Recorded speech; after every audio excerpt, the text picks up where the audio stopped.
taking these fights. Oh, yeah. Also today in solos, there's no longer the threat, Dr. Lupo, of the double heavy sniper. Sure, we've seen solo players try to use it to their advantage by themselves, but it just is not the same effect.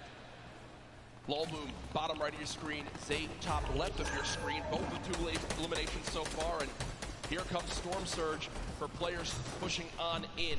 Not a threat for Lolboom as he's 409 above, but Karhu did just go down to that Storm Surge, so an unfortunate game number 1 there, and ooh, some free shockwave grenades to pick up. Dr. Lupo will be extremely useful in these rotating zones, and oh man, Lolboom is eating the stink bomb. 50 damage, Dr. Lupo. Terrible, terrible spot to be in for Lolboom.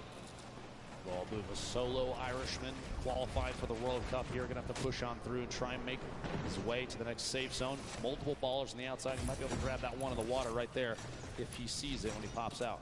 Have to wait and see. Vivid on your screen. Evil Mare still there as well.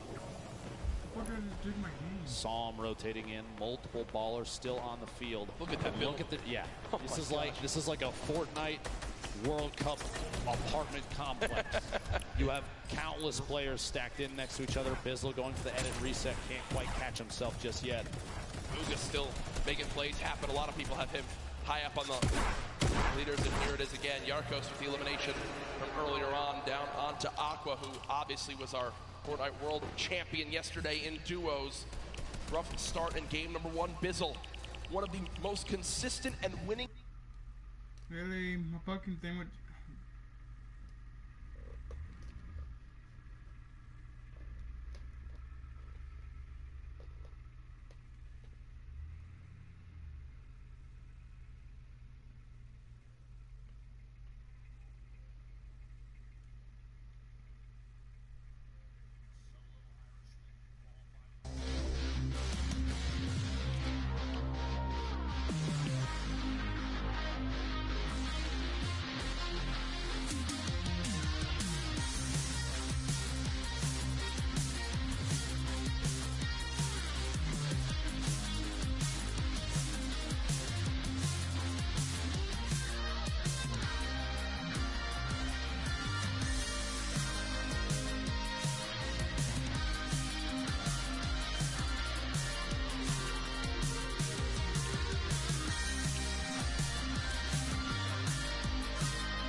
Here he's going to have to wait and bait players out. Movement now. Here it is, the Shadow Bomb for rotation.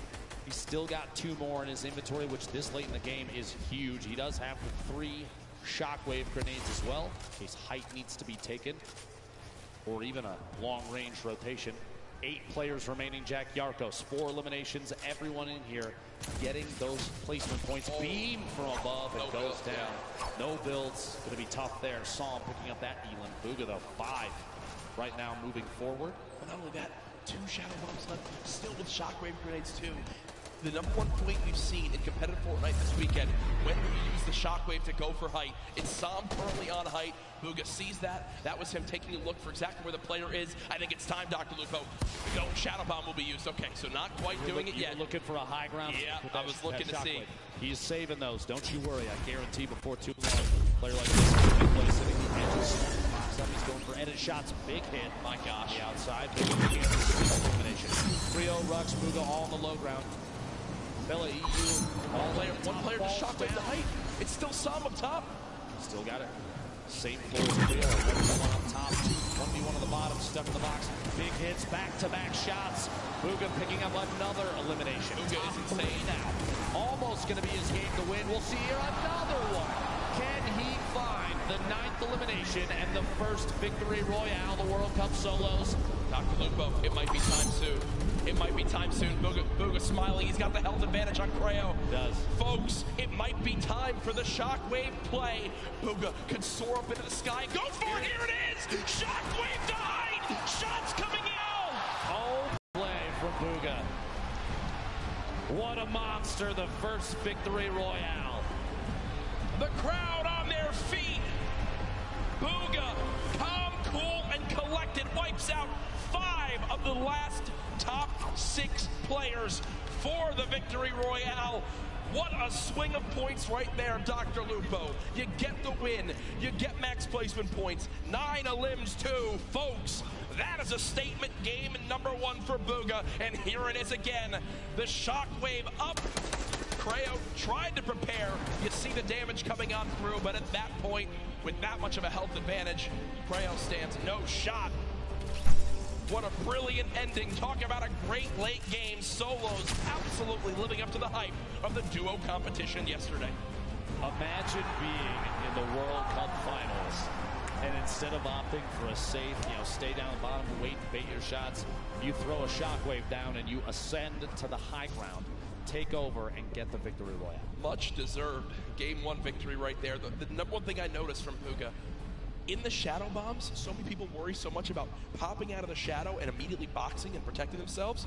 Instead, Bugha winds up pushing forward, looking for where his next victim could be, and then pops out of the shadow and eliminates the player. It happened 3 times right there, and it was big reasons why he was able to push on through. Bugha, an incredible performance. What is that, 19 points in game number 1? Game number 1. I don't see how anyone's above that. At this point, I mean, we're going to take a look exactly to see where like I predicted it. That falls on the leaderboards. No surprise here, a 9-point lead out of game 1.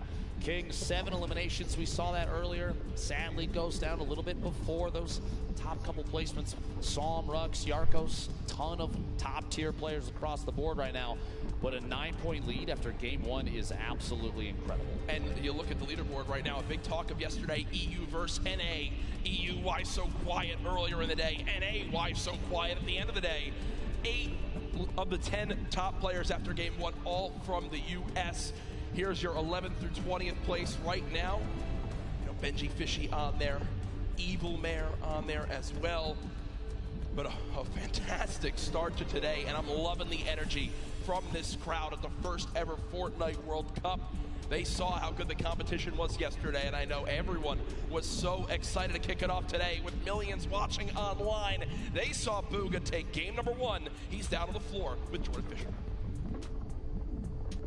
Bugha!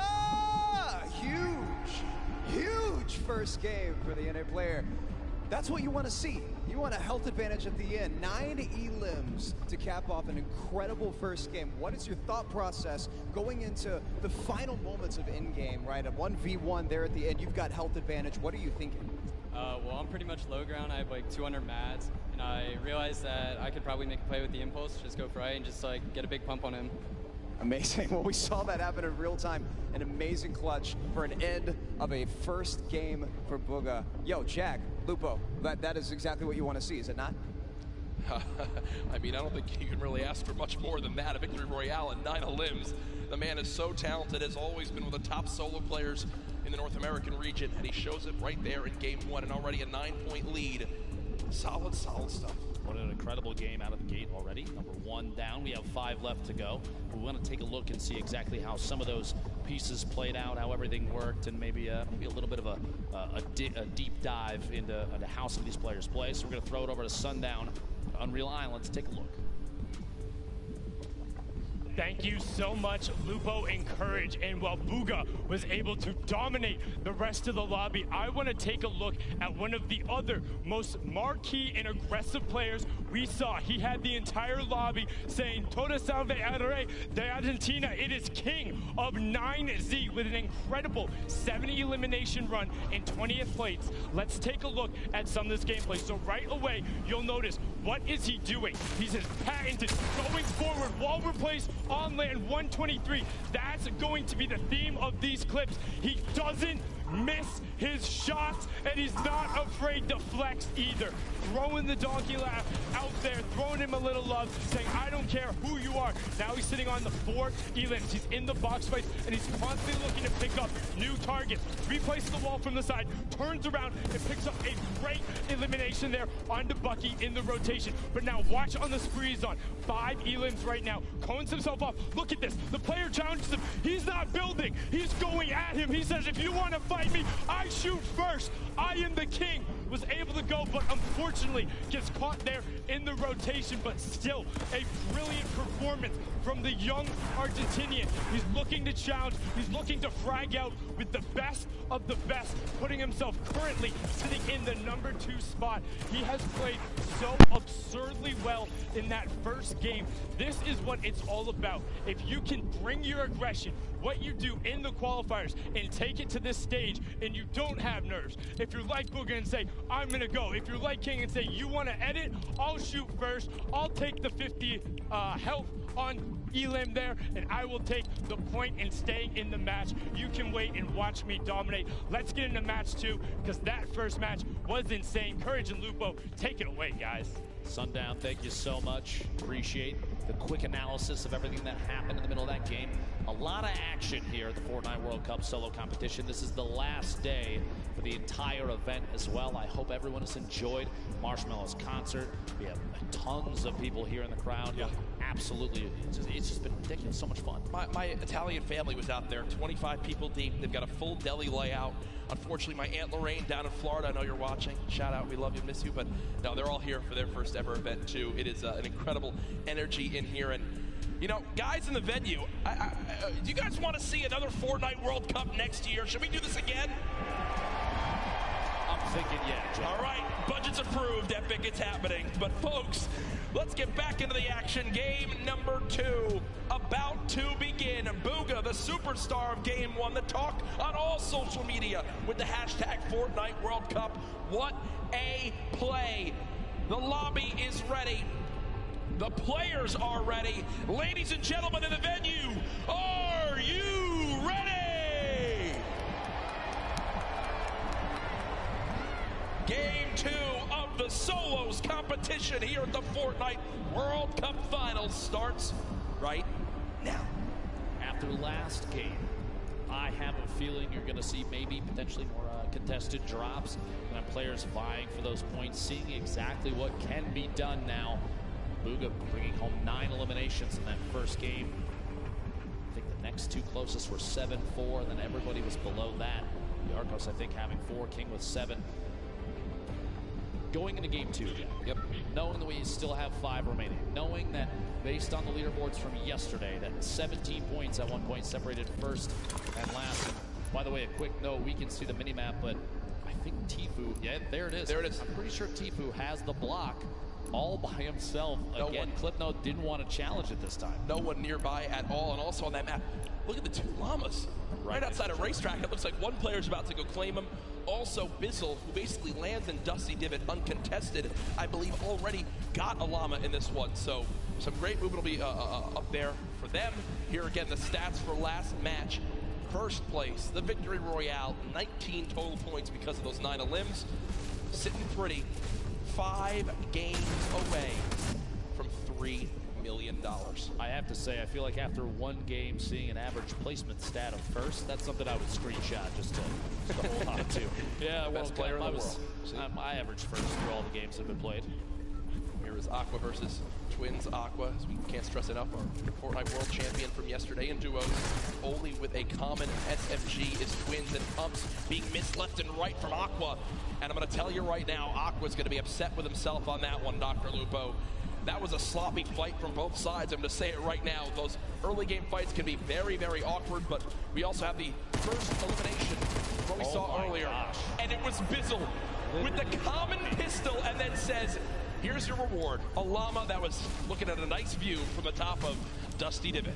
Kovacs out of his mind. By the way, a quick note here. Twins had 46 elims in his qualifying matches. That's so many eliminations to get to this point. Yeah. Over 10 games. That's huge.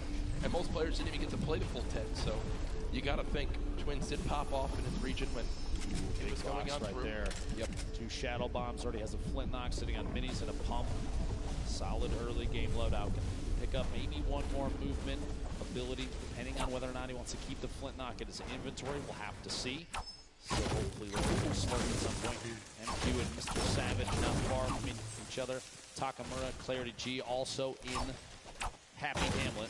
My least favorite drop, I'm going to be honest with you, but a lot of these players know exactly where the chests are and know exactly how to get there as fast as they can. And there are so many materials down here. This also is one of the highest chest spawn counts in the entire game. This POI is insane. I believe 29 possible chests or something along those lines, but as MQ says, you know what, let me roll away for right now. We'll give that to Mr. Savage. Over to Snobby Shores, it's Hornet. Putting the spray down with that heavy assault rifle. Only 19 AR shots left, Dr. Lupo, so we'll have to use them wisely here. 8 players have dropped so far in the zone. More of a southwestern side zone on this one, so already some good variation. Game 1 and Game 2. Hornet will continue to move slowly but surely over to Nyx. So again, looking at the map, looks like a lot of players still outside the zone as you'd expect, but they'll begin to rotate on through as the first storm will close. Plenty of time to make decisions. Force engagement there. The tree disappears, and that drum shotgun spewing shells out. Going to push inside the box. Can't quite get the wall if the trap was placed. No luck there. Doesn't have one in the inventory. Nyx still trying to apply as much pressure as possible without having to chew through too many rounds. Reload here. The drum shotgun. So much damage dealt with this thing so far. Wouldn't be surprised if he goes in for it here in just a second, and he does. Watching that corner, Hornet still on the defensive. Long-range spray from a drum shotgun isn't enough, but up close, the thing is very, very deadly. Nyx picking up first elimination for him in this game. Also with the emote after the eliminations. That's 2 so far. It's spicy. Jack, you'll love I love this. You'll love it. I get like 1 elim for every 3 games. So every time I have the option to vote on an opponent, it's fantastic.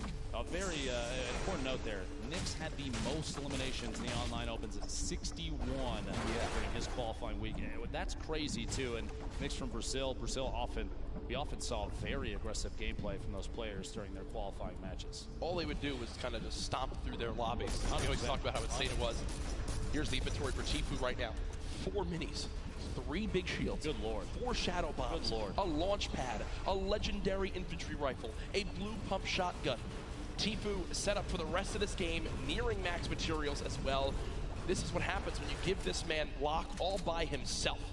Nobody wants to challenge here, but it's one of the best loot spots in the game. Robab's over on the right side of your screen, going to try and take that southeast corner building, see if there's anything left inside. But there's so much loot here at the block, so many materials, so many opportunities. Get an advantageous position too, because you're right up the hill. Like I said before, this baller spawns up there. Those are going to get grabbed pretty quick, but if they don't, if you're lucky enough, you have free rotation as well. It's also not terribly far from a slipstream to the south, just past the umbrella quarry down there. Meanwhile, Mr. Savage stuck in a 1v1 down here at Happy Hamlet. There's actually 3 players total. My apologies. You see on the mini-map in the bottom right there. They can't see those arrows, but we definitely can. And Crew and Takamura still down inside in the building.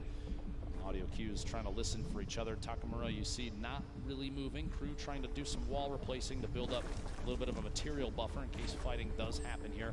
I think Mr. Savage going to rotate out. Here is Tfue, the player just in front. Looks like a fight he's potentially looking to take. Not sure exactly what the health is of the opponent just ahead, but you got to think, okay, so there is a health advantage. Maybe Tfue did a bit of damage as Kluja will begin to heal on up, so it does look like Tfue damaged a player, thought about challenging, but for right now, we'll just box for a moment. They are very, very soon going to have to move towards the zone. you're watching online and you get an opportunity here to clip some shots from Tfue, it's going to be very accurate. We've seen it before, and we'll see him again with that infantry rifle. One of the best in the game. That was kind of greedy from Tfue. He has a ton of materials. I think he didn't expect his opponent to challenge and go for a shot, but because he tries to save a couple walls of wood, has to pop one of those big shields, and Kluja says, you know what? I'm out of here, and the zone's already there, so Tfue has a long trek ahead of him. Might have to decide if he's going to use a launch pad here. Probably not, as he does have the slipstreams down below, but still will take some damage from the storm. If there is a rift spawn up at the burger, he can take the zip across, jump off midway through, and go down and grab it. We'll see. Bugha eliminated to start off this game in 90th place. So our game 1 winner out early on, which means that that 9-point lead will surely be cut down as this one goes on. Quick thing I want to remind everyone of, yesterday we were nearing the #1 trend in the world on Twitter. I'm going to challenge all of you right now. Use the hashtag Fortnite World Cup across everywhere. Send in how you're watching today. Let me know who you think's going to win.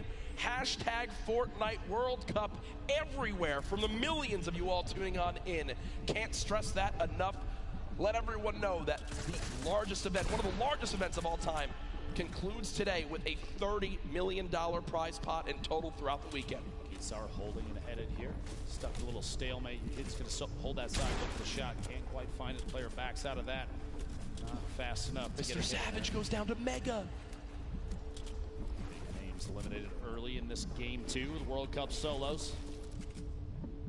Keemstar holding this edit yet again. Just trying to wait and watch to see if he's going to spot this player and make a move. This might be an opportunity to make a play here. Twins kind of baiting the ultimate high ground here. Little resets, can go for a wall replace. Does get it. Pressure apply, gonna jump up. He built the ramp preemptively to defend against any shots. Here it is, a shot from the side, does make contact. Twins down to 90 total HP. Big hit there with the shot. He can try and rotate up on the outside, getting pressured against the edge of the storm, and a build-off is kind of the only answer at this point. Quick, and it's down, doesn't quite find that the player inside ahead of him has the lead. Another big hit, 14 HP left for Twins. A build fight is all he's got left. He could shadow and try and get away, but if the player inside is smart enough, Keemstar knows exactly where to shoot. Twins is going to go down. We'll see here. One pump is all it takes, though, with this thing. 150 HP. Oh my gosh. Almost going down there. No shield remaining. A back and forth between these two titans of Fortnite. And there it is. Keemstar finding the lead with the shotty there, and Twins eliminated. Move towards Storm Surge kicking on in. I do want to point out where this next zone is. Spoke to production. We'll bring that back in for you all to see just how insane zone number 2 will be for everyone on this map. Actually, it's ridiculous. Yeah, because they have a long, long run ahead. Look at that. All a the third way of the to zone south side. Off the map. Not only are you forced all the way to the bottom of the map, you've got nothing on the south end of the safe zone.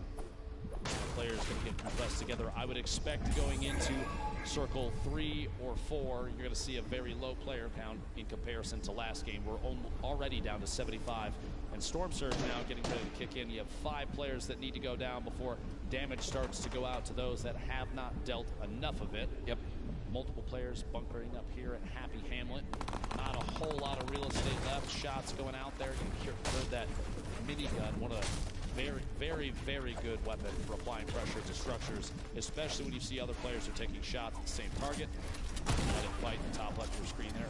Replay between Niddle, opponent inside the box. Caught above, but headed down. Can't quite find the first shot. Follows through with a second, third, fourth, and the elimination. Had 1 health left. If you look, after the 50 health was earned, he was stuck at 50, meaning he was under 1 HP. He had effectively 0.9% health. And goes down right there. His opponent can't win the fight as he's rewarded. Nakamura on your screen, 179 total HP, and that's a tough battle you have here, Dr. Lupo. Do you use your last healing item in the big shield for only 21, or do you hope maybe 179 health is enough for the next fight? It's a double-edged sword, a tough decision to make. Storm Surge still active. 4 more players need to go down before it ends. Trying to get the wall there, can't quite find it. Quick edit up and out. Solid Gonna make the rotation away. waiting. This is just an opportunity. He's basically trying to bait to see if the player inside is going to head out. Shockwave, Lecce hits the tree and might cost him. Pressure being applied now. The 1v1 not over quite yet. Combat shotgun from above right here will be very effective. The spread from a top-down position like this is like a guaranteed crit. Here we go. Shot from behind, can't quite make contact yet. Zone now hitting for 2 as well. Player's gonna have to go for it very soon. Here we go. Another Shockwave to push away. Storm Surge is active, he's way above, and those bandages are gonna be key to survival. We'll see. I guess the swap in position. But she took the high ground temporarily here. They're at a point now where they basically just, one of them needs to get in a fight. One of them needs to win this fight if they want to survive for the 50 extra health. Lecce slowly taking this damage, 2 ticks every second, and it's going quick. Dr. Lupo now down to just 12 HP. This could be done here momentarily. A shot, no! Moffin wins it with the quick shotgun to the dome, and you see, using 4 bandages, the 50 health puts him back up to 100. It should be enough to move on in. Storm Surge now over as well, and the next zone just popped up, and it's even more southwest. Tfue still alive in this game. So far, 0 eliminations, still though with this magnificent inventory for the late game. I just want to say that the bait outside in the storm, forcing your opponent to take damage knowing that they're not healing for their own HP, basically a way of weakening them, and then you choose the time to engage, means you don't even have to be as accurate as before. That shotgun, take a couple shots on that player on rotation with the Shadow Bomb. A little more difficult to see them since they're basically invisible. They are a shadow. Yeah. Is that why they call it a Shadow Bomb? Not entirely sure yet, as I'm still figuring that out. Tfue not safe in the next zone. He's going to use the launch pad. He's going to try to use whatever his opponent places down right here. No damage being applied. An attempt to try and bait. Doesn't put down that launch pad. Here we go. Thought for a second he might go for the right. Chooses not to. Flying past multiple players in. Shadow Bomb. And here we go. Shots from the backside. Pressure being applied on Tfue, and he's going to have to box up for just a second. There it is. Shadow Bomb and door edit. Making a move on the outside. He is in the shadow form still, and you can keep this by jumping against the wall. That was not a good Shadow Bomb, I can tell you right now. Gotta be disappointed there. Big hit from above, down to 55 HP. Tfue, the edit from the outside, and he is eliminated by King. And look who it is again. King, the player with 7 eliminations in game number 1, keeps the aggression going. In game 2, the heavy sniper that immediately destroys that wall and is rewarded with incredible loot, almost max builds as well. Tfue, a very quiet start to today's World Cup competition. Here's that elimination on Tfue, shot from above. A little bit of shield damage, but a big hit from the outside. Use the heavy snipe to take that wall almost instantly. Very intelligent play there. Again, more aggressive players we've seen thus far. Yep, and it's working out up to this point. Oh my gosh, this is back down at Happy Hamlet, right on the edge. So many players on the east side of the safe zone, and this is a far side. A third of it is in the water right now. Nobody's on the island. The outside goes next. There it is, focused just to the west. That submarine atop the ice mountain right there. But look at how many players are stacked on the right side of that zone. So if you're currently in this next zone, on that north or east side, you can put a ton of damage downrange as everyone has to move right at you. You see Karu does go down to Diego GB in your elimination feed. Drop coming on through. Crew boxed up, Creo boxed up. Rux, under 100 health, has to play this one safely, but they are so far on the east side of the zone. The Storm is going to move quite quick, Ben. They've got to be ready for it. There's already the first shockwave used. Rux trying to shoot them from behind. Not able to get elimination there. Class so far away. Will use the launch pad and just begin to move towards this circle. You have to think at this point with both placement and eliminations before too long here. King maybe taking an opportunity to push into the first place position on the leaderboards, especially with Bugha going down so early in this game, 90th place. I love this outfit from Rux right now. He's a dinosaur. Rux is, no, I'm talking about his real life outfit. He's a dinosaur. He's set up to play in the Fortnite World Cup at 1, and then he's got a dinner date at 7:30. So good for him. Class is everything, Jack. I mean, the guy looks great. I'm going to give a shout out for that. Best dressed, 2 extra points. A Fortnite World Cup champion right there, Rux. But damage attack to the side there. Doesn't have to panic too much. That I would panic a little more about. When you have no movement, when you have no movement in that part of the zone, it's literally exactly what I just spoke about. King on your screen, but also someone you haven't spoken a lot about, Reverse 2K. Duo with Ninja, unable to qualify together for this competition, but did make it into solos, and now seeing what he can do by himself. Was on the far side of this zone, so also not a fun spot by any means. Quick note, King currently has the highest damage in the match, 574, meaning, like I said, that aggressive gameplay. Still in it, still trying to win, still trying to get the beat on players, and a quick beam on Aspect up the ramp, caught off guard by an edit play. A shot through the wall, gets the follow through with the edit. Nate goes down. He is playing out of his mind right now. King reminds me of like Vinny and Zextro back from the earlier duo competitions when they would just try to fight anyone they saw. King, 7 eliminations in game 1, now 4 eliminations in game number 2, and there's still 42 players remaining. And there is only one person in the next zone that just popped up, Dr. Lupo. It is as far west as possible, and look at those arrows frantically moving on over as everyone knows prime real estate is available. This is one of the most insane zones I've seen. Look at, no one's in it. No one's in it. Quick couple notes about King, one of our players from Argentina. He is the minimum age required in order to play in the Fortnite World Cup. 13-year-old savant. Wait, King is 13? He is indeed. My goodness. Jack is 11 million times better than both of us combined. Yeah, I mean, that is absolutely ridiculous to think about. Cosmic on the height. Vivid is still alive in this game. Artbro is still alive in this game. Draken's still alive in this game. What does King use here? It looks like will again place the launch pad, and what you saw right there, a ramp placed backwards to bounce off of it so he doesn't go all the way up. It's basically a sitting duck up in the air. Kind of flows quite quickly towards the opposing player. King, imagine winning $3 million as a 13-year-old. I mean, I think I would have bought like a Razor scooter when I was that age. Probably. And enough ice cream to, well, don't really know where I was going with that one, but to be honest, there's going to be a lot of ice cream. Surprised that food's the topic here. The push through the air. King getting aggressive into the next safe zone. Here we go. Going to have to hold a wall for just a moment. Little drop down. Like this repositioning. He doesn't want to remain in the same elevation. He's got multiple floors now in case he needs to take a drop there. Yarkos gets beamed from the side. Limited by Scalar. Arkram in the feed, pick it up, and Elam on Bella EU. Dubs, Bucky, multiple players still in this game on your screen. Clicks taking out Cease in the feed. 29 players left is the big thing to note.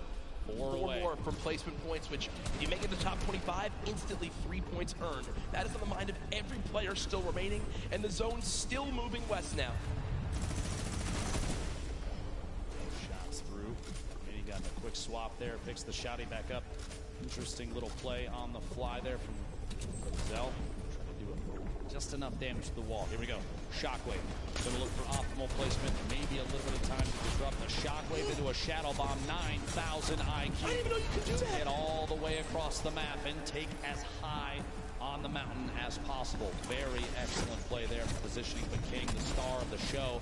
Thus far for game 2, 5 eliminations. We are in the top 25 for placement now, so those points go out. That's got to push King even higher on the board. Yeah, King was already surging towards the top of our leaderboards. Now could very well be after this game. King spraying on through with the submachine gun. Players moving as fast as they can over this mountain. The left side of your screen, now the full screen. Mku still moving through. Look at how fast he can tunnel. Benji Fishy still alive in this game, just took down Drakens. Down the hill we go. Rogue Shark on height right now, but we'll need to waterfall down for a moment. Vivid still baller on up. King down to just 40, 30, 20, 15 HP. Under 10. No, still 17 HP. Will only be at 42 effective health. I mean, if he gets any further than this, it'll be an absolute miracle. And no, down goes King, but I think one of the crowd favorites beginning to emerge today. Fantastic performance at this point. Benji Fishy goes down as well. Bit of a crowd building up behind him. Dubs still in a baller at the bottom. Top 15. Star sitting on 2 eliminations in this. The entire field is at the bottom of your screen on the left with Rogue Shark remaining up top, forced into the drop. Let's get away. Looks like a Shadow Bomb to save from any fall damage. Vivid beamed on the rotation up the ultimate high ground. Vivid's on height. Still there too. Vivid's on height. Has an opportunity here, can capitalize and take shots on all these players rotating. At this point, Vivid's best bet is to force players out of ballers into fights. You don't want to let them remain inside and safe. If you pop them out, it may be an exposed position. Other players will take shots, and that's going to get you to better place. Look at the ballers. The ballers beginning to scale the mountain. Vivid, I think, still has high ground. Has time to pop a mini by chance? Nope, nothing as of yet. Now the fight for height begins. Vivid building out of Arkham in your elimination feed, now into our top 10. Issa, the controller god as many regard him as, takes down Sam. Another one onto Thatch too. So Issa from Europe getting involved in this game as well. Vivid and Rogue Shark all the way on high ground. Still multiple ballers in play. Ladies and gentlemen, this is the Fortnite World Cup Solos competition. This is game 2 of 6. And oh no, Vivid has lost the high ground, but he says no, this is mine, young man, and takes it right back. No mats, no life. Vivid is out of this game. But he got the limb. He got the limb on a Rogue Shark. Issa 2 eliminations, sitting in the middle of the pack right now. 7 players remaining. The end of game 2 right before your eyes, folks. 120 total HP. He can't spend any time out of the zone right now. Player goes down inside the box. Can't quite get in. One right behind outside. Can't find a beat. Issa goes down, placed in 4th. A 1v1. Dubs, the ultimate high ground. The crowd cheering behind him, looking to see if he can capitalize on this advantageous position. Down low, it's Dubs versus Skype. A bit of a build-off between the two, layering defensively against each other, but Dubs, no builds. One build. The flint knock to save him on the drop might be the play, just outside ahead of the build. Maybe can catch himself. Oh my gosh, around inside the storm. This might be it. Shockwave into the flint knock, into the safe zone, doubling back, another one, a valiant effort. He's got to find a beat, but he won't be able to do it. Ladies and gentlemen, game 2 goes to Skype. Skype had 27 health left, 8 HP. If he took one hit from the storm, he was dead, but he clutches on up. We heard in the interview earlier, he said, I'm going to play my game, win, do what I do best, and Skype does it there. Dubs, what a valiant effort. Look at that. Look at it, Skype's HP. Literally one storm tick would have been enough, but Dubs had no mats left and unfortunately didn't wind up making it up that mountain. Skype just wins, and there you see the celebration. Game 2 goes to EU as Skype comes out on top. Single elimination, 11 points for Skype. Gonna be great for the leaderboard. We'll have to see exactly where they end up. But a big, just honestly, a maximum effort from Dubs was insane to try and stay inside. Absolutely incredible. Here's your leaderboard as it stands right now. First place being held by Booga. 9 elims, 19 points from that first game. No showing in the second game, but it's still enough to keep him all the way at the top. But King slowly climbing his way up to the top, just behind now by only 1 point. Folks, King can't drive because he's 13, but he can win $3 million today. When you talk about lives being changed, it's what the Fortnite World Cup Finals is all about. And now our crazy 9-point lead is down to just 1, 1st through 10th within arm's reach. Our top 20 absolutely there as well. This is still anybody's game. Insane. The spread between 1st and 20th still very, very close. Anybody can climb all the way to the top in an instant, as we've seen countless times of the 10 weeks of qualifying all the way to here. New York City for the Fortnite World Cup, and this is the final day. Jack, today we give away $15 million in prizing. It is absolutely crazy. It's insane. The energy in here so far today. I'm sure everyone's having a blast watching. Games 1 and 2, fantastic. So much happened, even more than we could probably even take in, and that's why we've got great people like Balla to help us out. Thank you so much, Courage. Yes, I'm here. We have a ton of awesome plays, a lot of action unfolding in that game. I'm going to help break it down. We're going to hop in with King, who got so many eliminations this game, no placement points. But if you recall, the beginning of this, nice tags here, gets the player white damage. He knows he has health. He knows he just has only health, no shield. He just continues forward and goes for the box fight. in the second zone. The zone is about to start coming in. He has no fear, the aggressiveness of the player, and the double edit makes him fall right back into his own box that he had a floor on already, gets the cone on top. That's Leleo, another player from South America, but he continues to take out big names, and here is Tfue. He tags him a little bit, but then pulls out the heavy sniper right as Tfue takes the box. And because of that, that came as a surprise to Tfue that he could bring out the heavy sniper, take the wall right in that instance. Usually he'd be expecting the pickaxe on the wall, but the heavy sniper, speed. Now King continuing to look forward, continue to look towards the zone where players come from. It's Aspect that he takes out. That's 3 eliminations, but he goes on forward and grabs another one with great awareness onto Nate. So unbelievable play from here. King is just racking up elims. Again, no placement points in this game, but he still pushed himself within distance of Booga, who Booga went down earlier there. He took out Clicks as well in the box. And he's taken out Aspect, he's taken out Tfue, he's taken out Clicks. These are some of the best box fighters in the world. But now, King, he's saying, hey, I'm here at the Fortnite World Cup. I am one of the best box fighters in the world as well. So guys, that's King, the story so far. He's climbing the ranks, he's inching ever so closer to Booga. Gentlemen, back to you. Great stuff, Bala, and yeah, a fantastic breakdown of how King has made it up to our second place spot so far. We were only a third of the way through today's competition on the road to crowning a Fortnite World Champion.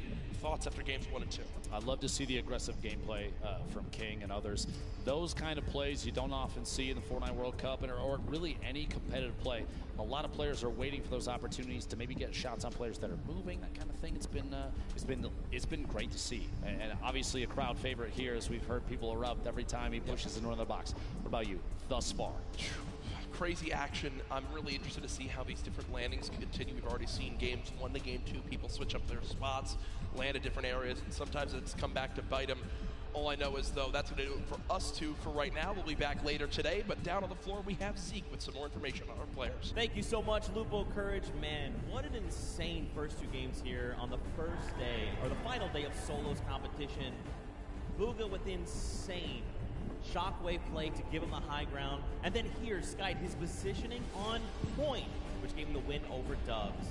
I mean, you guys, and of course, the Marshmallow performance. If you guys are here, how have you enjoyed the day so far? What do you think? Some of you are still sleeping. Guys, what do you think? This is it, the final day! There it is. You're awake. I appreciate that. Now, of course, guys, we've been getting through this Fortnite action all weekend long. But don't forget, we actually had creative happening earlier on Friday. Now, if you remember, there was a certain team captain with a great crew. They won, and they became the first ever Fortnite World Cup Creative Champions. And that was the Fish Fam led by team leader Scissors. Now, we felt we probably should go ahead and check up on him, see how things are going for him. So let's go ahead and do that.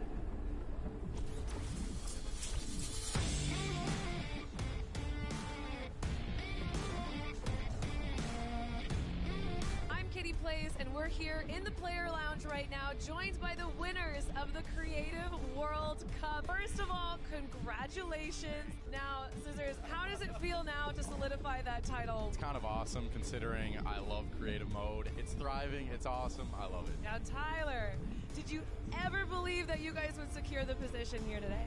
Yeah, I always knew we had it in the bag. You know, we're the week 1 qualifiers. We're the most stacked team. It was no competition. Just when the last map was a death run, I knew we had that in the bag. We got some good players here. I knew Zan would clutch up, and he did just that. You could tell he lifted the finger. He said, we need 1 coin. Just grab this coin right down here. If he can do this without being eliminated. Here it is. The win. Oh, he missed it, but gets it with the trap trigger. You realize that one jump won this group here an extra $1 million. It's unreal. Like, if you want to practice with death runs, you need to do it slow. Don't go in blindly. Try and change everything you do every time you fail. Zuzu, can you see yourself doing even more with creative today? Will you continue to go and play creative maps? I think I will definitely stay consistent with creative because I feel like there's a lot of potential in creative still. And yeah, definitely this is my thing. But I want to go down the line and see what each of you guys plan on doing with that prize. I'll probably end up saving most of the money, maybe some investments. He's 18 and he just won $336,000. What are you going to do with the prize? Rent? Yeah, I think rent. going to be responsible. I'm going to save my money. I am going to be responsible and probably just invest most of it and try and get even more money back. All right, guys, congratulations again. Absolutely outstanding job. Thank you guys so much for tuning in, and I cannot wait to see what the future of Creative Fortnite looks like.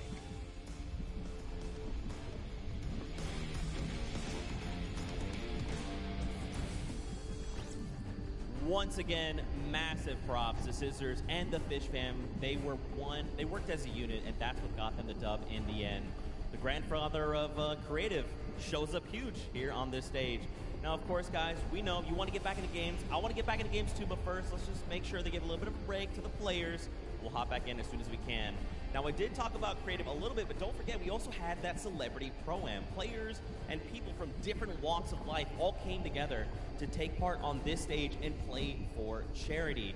Now, of course, we had Ninja and Marshmallow, your 2018 Pro-Am defending champions that faced off against Airwalks and RL Grime, your Summer Block Party Pro-Am champions. And the winners in the end were actually Grimes and Airwax. They are two-time Pro-Am champions. So let's actually check in with them and see how they're doing.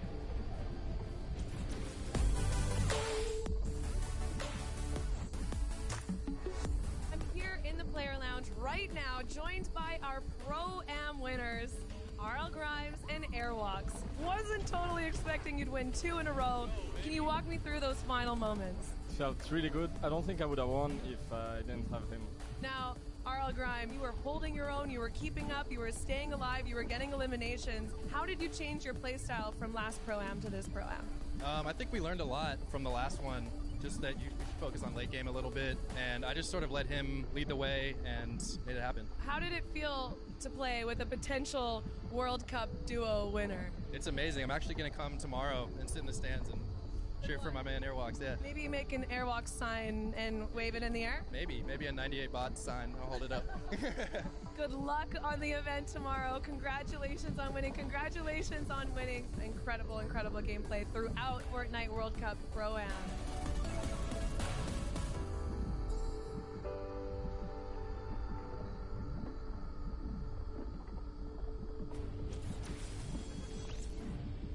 Man, Grimes and Airwax coming in clutch. Very happy for those two, but I'm actually happy for this guy right here. This is one half of your Duos World Champions. This is Nyrox. I need you guys to make some noise right here, right now. Show him that you love him. How does that make you feel? You got all these crowds. That's great. Feels amazing. There you go. Now, Nyrox, let's chat a little bit, right? Because you played yesterday, like I talked about, in the duo competition. Your partner, Aqua, is actually playing today in the solo competition. So what advice did you give him heading into these games? I told him earlier this morning that he should stick with the plan we had yesterday. And even if he has a bad start, he can still make a comeback like we did. And advice, pretty good advice. Now, you're already a world champion. You've got the title. So how does it feel now that you've got this title, you're here, you get to experience this and watch the solo competition? You know, how are you feeling after all that? I mean, it feels amazing winning the duo, even though I want to compete in solo as well. But hopefully this gives me confidence in solos, which makes me do better in solo next tournament. Okay. One final question for you. This morning, you know, obviously yesterday was a huge day. You had a night to kind of sleep on it, and then you woke up the next morning. Did it sink in? You know, how did you feel the next morning when you're like, man, I'm a world champion? It feels surreal. It doesn't really feel like I've won anything because it was so big. It was almost too big to imagine. But yeah, it feels amazing. Well, again, massive congrats to you. One half of our world champions. Again, give him some love, Fortnite fam. Thank you again, Nyrox. Appreciate your time. Now, there's actually another player we want to talk about real quick, and that is Skite. He just won this second game, so let's see what he's got to say.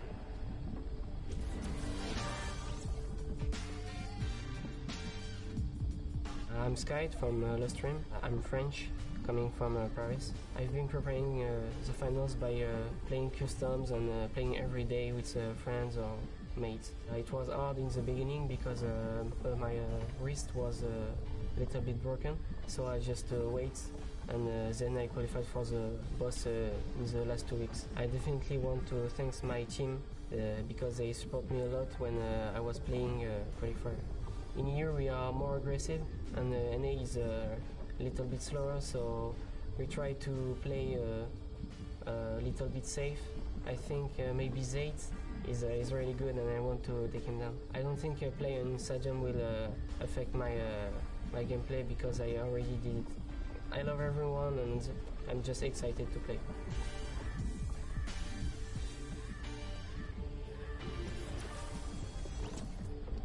There you go. There you have it. I mean, Sky, this guy is amazing. I'm a big fan. Sky, you know this. I'm a huge fan. Now, guys, there's so many players. There's 100 here that I wish we could spend so much time talking to every single one individually. But let's actually dive in specifically to one, and that's a Mr. Vivid, you know, Mr. Clutchman himself. Unfortunately, it didn't work out for him there, but don't worry, he's going to bring some more heat. We actually had time to spend with him and his hometown, learn more about him, so let's watch this together.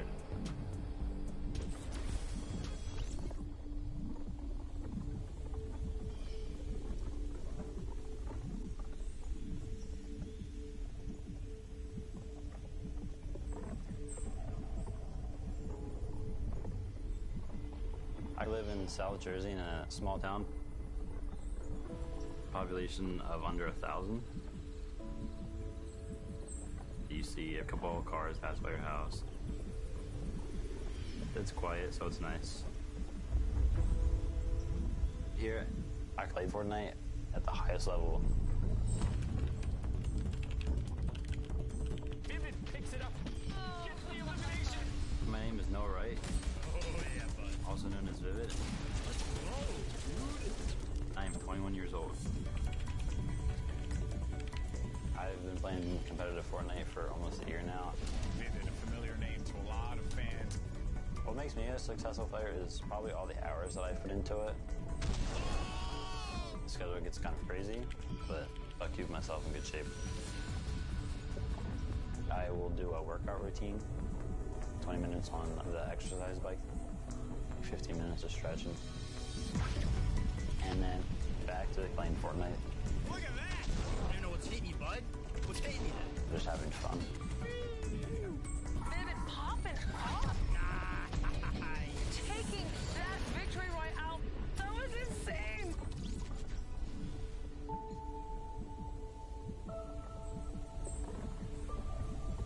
I live with my dad. We've always been really close. All he ever wants to do is fish. He takes care of everything around the house. It makes everything really convenient in terms of, playing games and just being able to focus on that. Our schedules work pretty well. When I get done work, he's usually up gaming, so we do spend a little bit of time talking and going through the day's activities. Noah and I helped each other very much getting through the difficult time. When I was 10, my mom passed away. She passed away to a cancer called small cell carcinoma. It definitely made me mature a lot. Made me realize how much my mom actually did for me. Noah's mom had a very big impact on his life. She set the ground rules, make sure the grades were all straight A's, and he could go into gaming. I credit a lot of my success to her. Well done, Darren! But he's gonna catch him in the air, and Vivid's gonna get the victory royale! What a game for Vivid. Knowing that I'm successful at doing what I love to do, that would just make her really happy.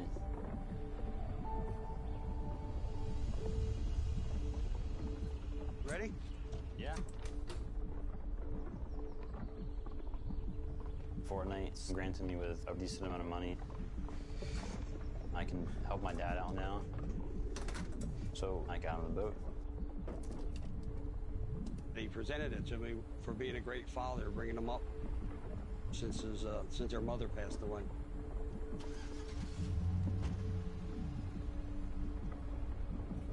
I actually haven't been on the boat yet. So this weekend I'm going to go out on the boat for the first time. Getting him on the boat and back on the water again. One of my ultimate dreams. Looks nice. What do you think Mom would say? Should like it. I love it.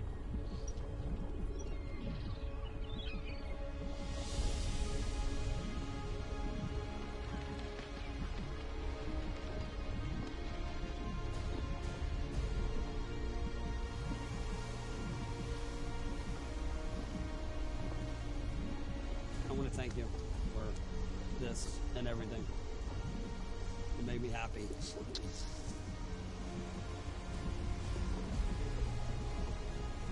What do you think of your first trip out here? It's nice. Now you gotta come out more often.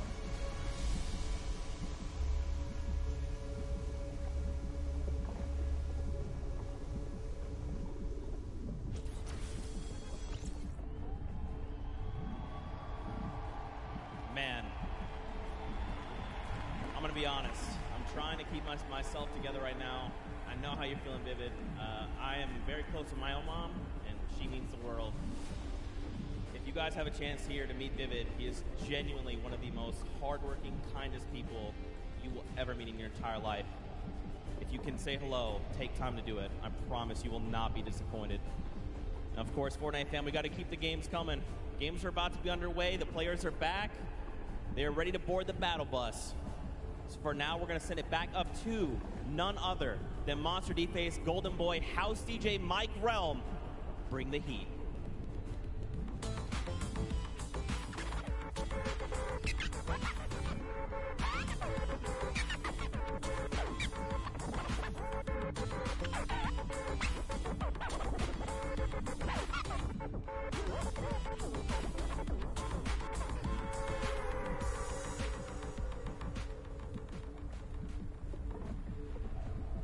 All right, folks, we know you're excited to get into some more games, and good news, we got you covered. Welcome, everyone. Golden Boy alongside with Monster D-Face. We're going to call games 3 and 4 of the Fortnite World Cup Solos competition. And, man, you couldn't have asked for two better games to start things off, Monster. Craziness through and through, top to bottom. Best players in the world, and they're showing up here on the world stage. I mean, you guys saw the reaction.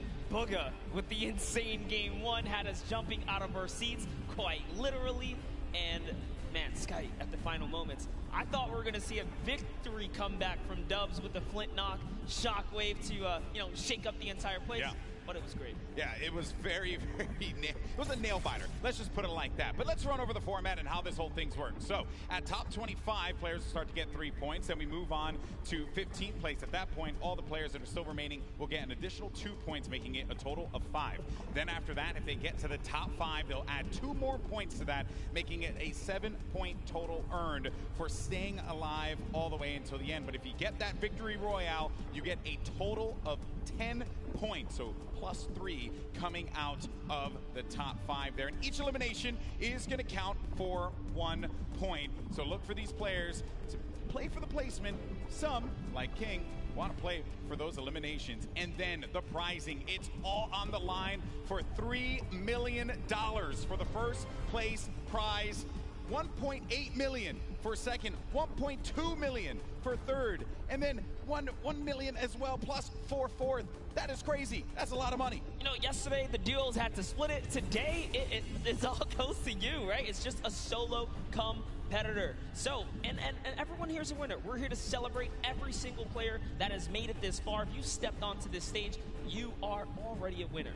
The marathon that they took to get up to this point, bananas to say the least. 10 weeks, grueling competition in both solos and duos, and for a lot of our competitors that had to prep not just for the competition today, but also yesterday. Now, we're already 2 games in. We had mentioned some of the players that had performed very well, right? Your Booga, who had a monumental game 1, and then you also had Skype, who was able to just outlive everyone else and stay alive. But it is Booga who still holds first place, but by 1 point, because Argentina's very own King is looking to contend that, and that is crazy. I mean, talking about aggression, this guy embodies it. Yeah, you've seen him time in and time out. It's players like King that really make these tournaments interesting to watch for the spectators at home, for everyone here in the audience. You gotta have your King show up and bring that action all the way through to the end. And it's not to discredit anyone who made it this far. These guys are still in the running. Yeah, it's only 2 games in. Games 3 and 4 are going to be just as important. Players are going to have to step it up if they want to get within the top 20 here. There's just so much on the line. There you see Booga, who's getting ready, getting prepped up. Everyone is so hyped up here at the Arthur Ashe Stadium.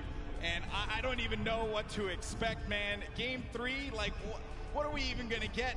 We're seeing early aggression here from a lot of the South American players. Our players that we talked to from North America and Europe said that was what they wanted to avoid, was the South American aggression, the OCE aggression. But it's this time in South America that's showing up, Monster. And not to bring it up, but, you know, you saw exactly what happened when King walked into Tfue. He just saw him trying to shadow bomb peacefully to the zone. They were not safe, by the way. They still had to make it through to Happy Hamlin, but King said, you know what, I'm going to pause right here, and I'm going to take this fight. And that is how the Brazilian region does. Yeah, that's how they do it, man. They just want to take the fight. They want to go right at your face. They don't care who you are. Listen, you can have millions of subscribers on YouTube. You can have all the Twitch Prime subs. You can have all the fame and the fortune. But at the end of the day, everyone that's in that game, they're all equal. There is no upper hand depending on how popular you are, and you shouldn't be treated that way either. You should just go at them with everything you got, because that's what it's going to take to walk out of New York City with $3 million in your pocket, which, by the way, you'd have to have a very big pocket for that. Take a look there. Benji Fishy has been showing up. I told him to play to the crowd. I said, play to the crowd. Have some fun with it. Yeah, good to see him smiling. You know, we were there in the warm-up games. He was a little timid, but Benji, loosen up, buddy. There goes Mr. Savage. And the rest of our competitors, Creo, Kinstar, Vivid, of course. This is a big moment for everyone here. Game 3's close. And it must be cool as well to see you guys. Give him a round of applause. He waved to everybody. He waved to everybody. You know, that's not bad. All right, so here we go, folks. It's now time to jump into game number 3 here for the Fortnite World Cup Solos competition. The countdown has begun. This is it. All on the line. Let's see who will take away another victory royale, or will we see one of our 2 winners get back-to-back wins, get double wins? That will be massive for them. Oh man, I'm excited, Monster. And so far, Aqua has been the only player to prove that he can win on a stage of this magnitude. But just to give you guys a little context on the bus here, this is a bus coming from the south to the north. Let's go and see Skype is looking to land here. We saw Skype win that last game. Yep. It's just outside of Pleasant Park. He's probably playing for some ball. Our top 10 over on the left-hand side here, Golden Boy. Booga, King, Commandment, Psalm, one of our competitive veterans doing so great right here. Currently standing, but we're going to keep eyes for the time being here as we head on over to Junk Junction. There's a hot spot there as well. We have talked to some players about landing for hot spots. I actually just got word from production in the back. King has been eliminated off spawn. Wow, that's huge. That's going to be a real big setback. We've seen players like Zayt and Zap really fall behind yesterday off of one game not going their way. That is rough, man. That is certainly not going to be pretty for him. But hey, you have 3 more games remaining. You just got to shake that one off. Moving on, though, we're checking out the action at hand here. You're going to have Tuzel pushed right in. It's going to make him pay. That's going to be an elimination on to Fledermois. Well done. Number 1 on the board. I'll be honest, I wouldn't trust myself with that Magnum, but he gets right up on him and hits him in the chest. Here now with Crew. That was the shot. Oh, Crew, no chill. Right on the sky platform, too. That was how King was taken out. Couldn't even land safely. Got pinched right out the sky. That's rough. Because there's nothing you can do. You're in a glider state. You're just floating down. You're hoping that no one's looking right at you. Players at this point, they're going to go for those shots, those open opportunities. Then you got Tuzi, who had just picked up an elimination earlier on. The circle is going to be over in the ice biome, so by the Polar Peak, Frosty Flights area, and it's also going to be within Pleasant Park as well. So the eastern part of the map, they're going to have to worry about moving on over to the safe zone. Now we're going to be looking at a crowd favorite here. We got Tfue. Yeah, had the best run so far. He's been playing the blocks. He's been getting out of the block successfully. It's actually Clipnode who's been landing here from the Brazilian region. Again, known for landing on a weapon and pushing straight into whoever's at the block. But Tfue has successfully defended himself. Even in the warm-up games, T was winning all of the early game engagements. And, you know, shout out to Clip. He actually changed his strategy. Clip went for a shot there.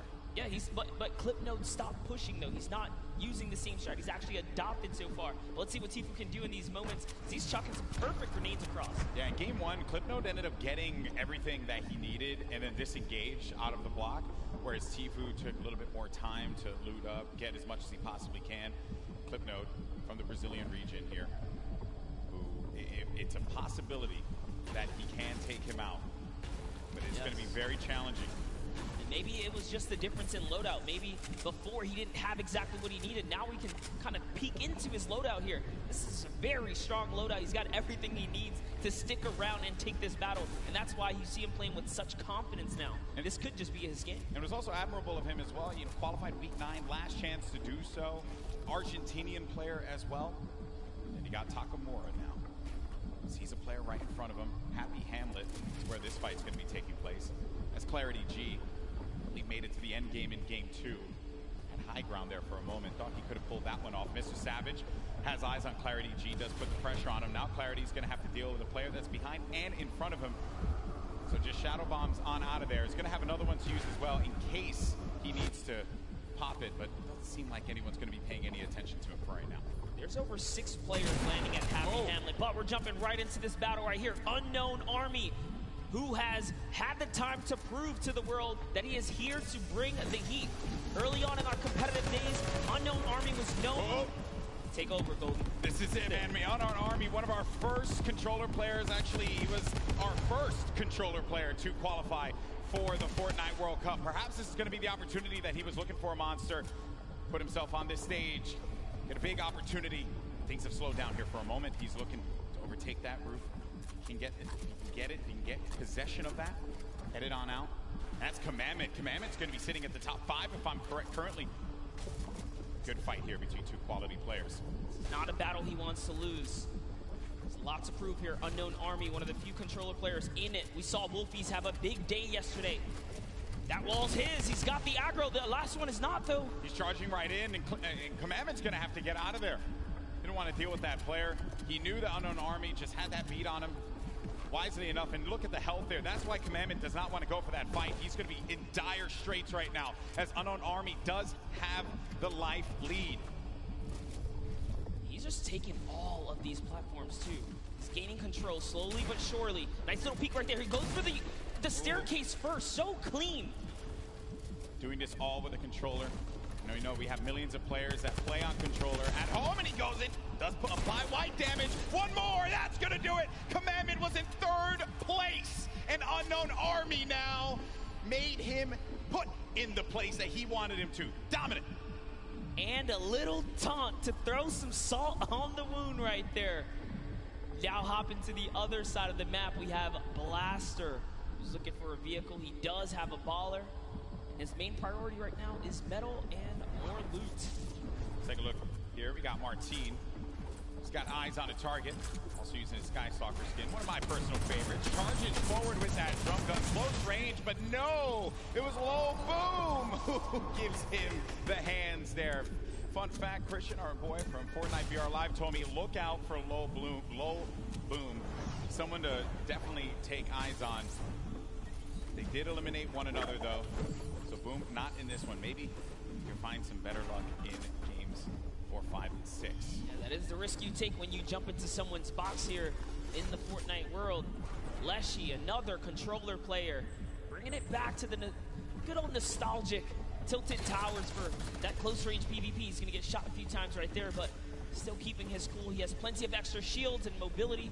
Shockwaves are going to be great for maneuvering around this congested area. That's what it is. 4 players in Neo Tilted right now. You have to be careful. This is a controller battle, actually. See who can best one another here. Leshy's probably looking to take this wall. All right, he's going to break into the building now, get that high ground over his opponent.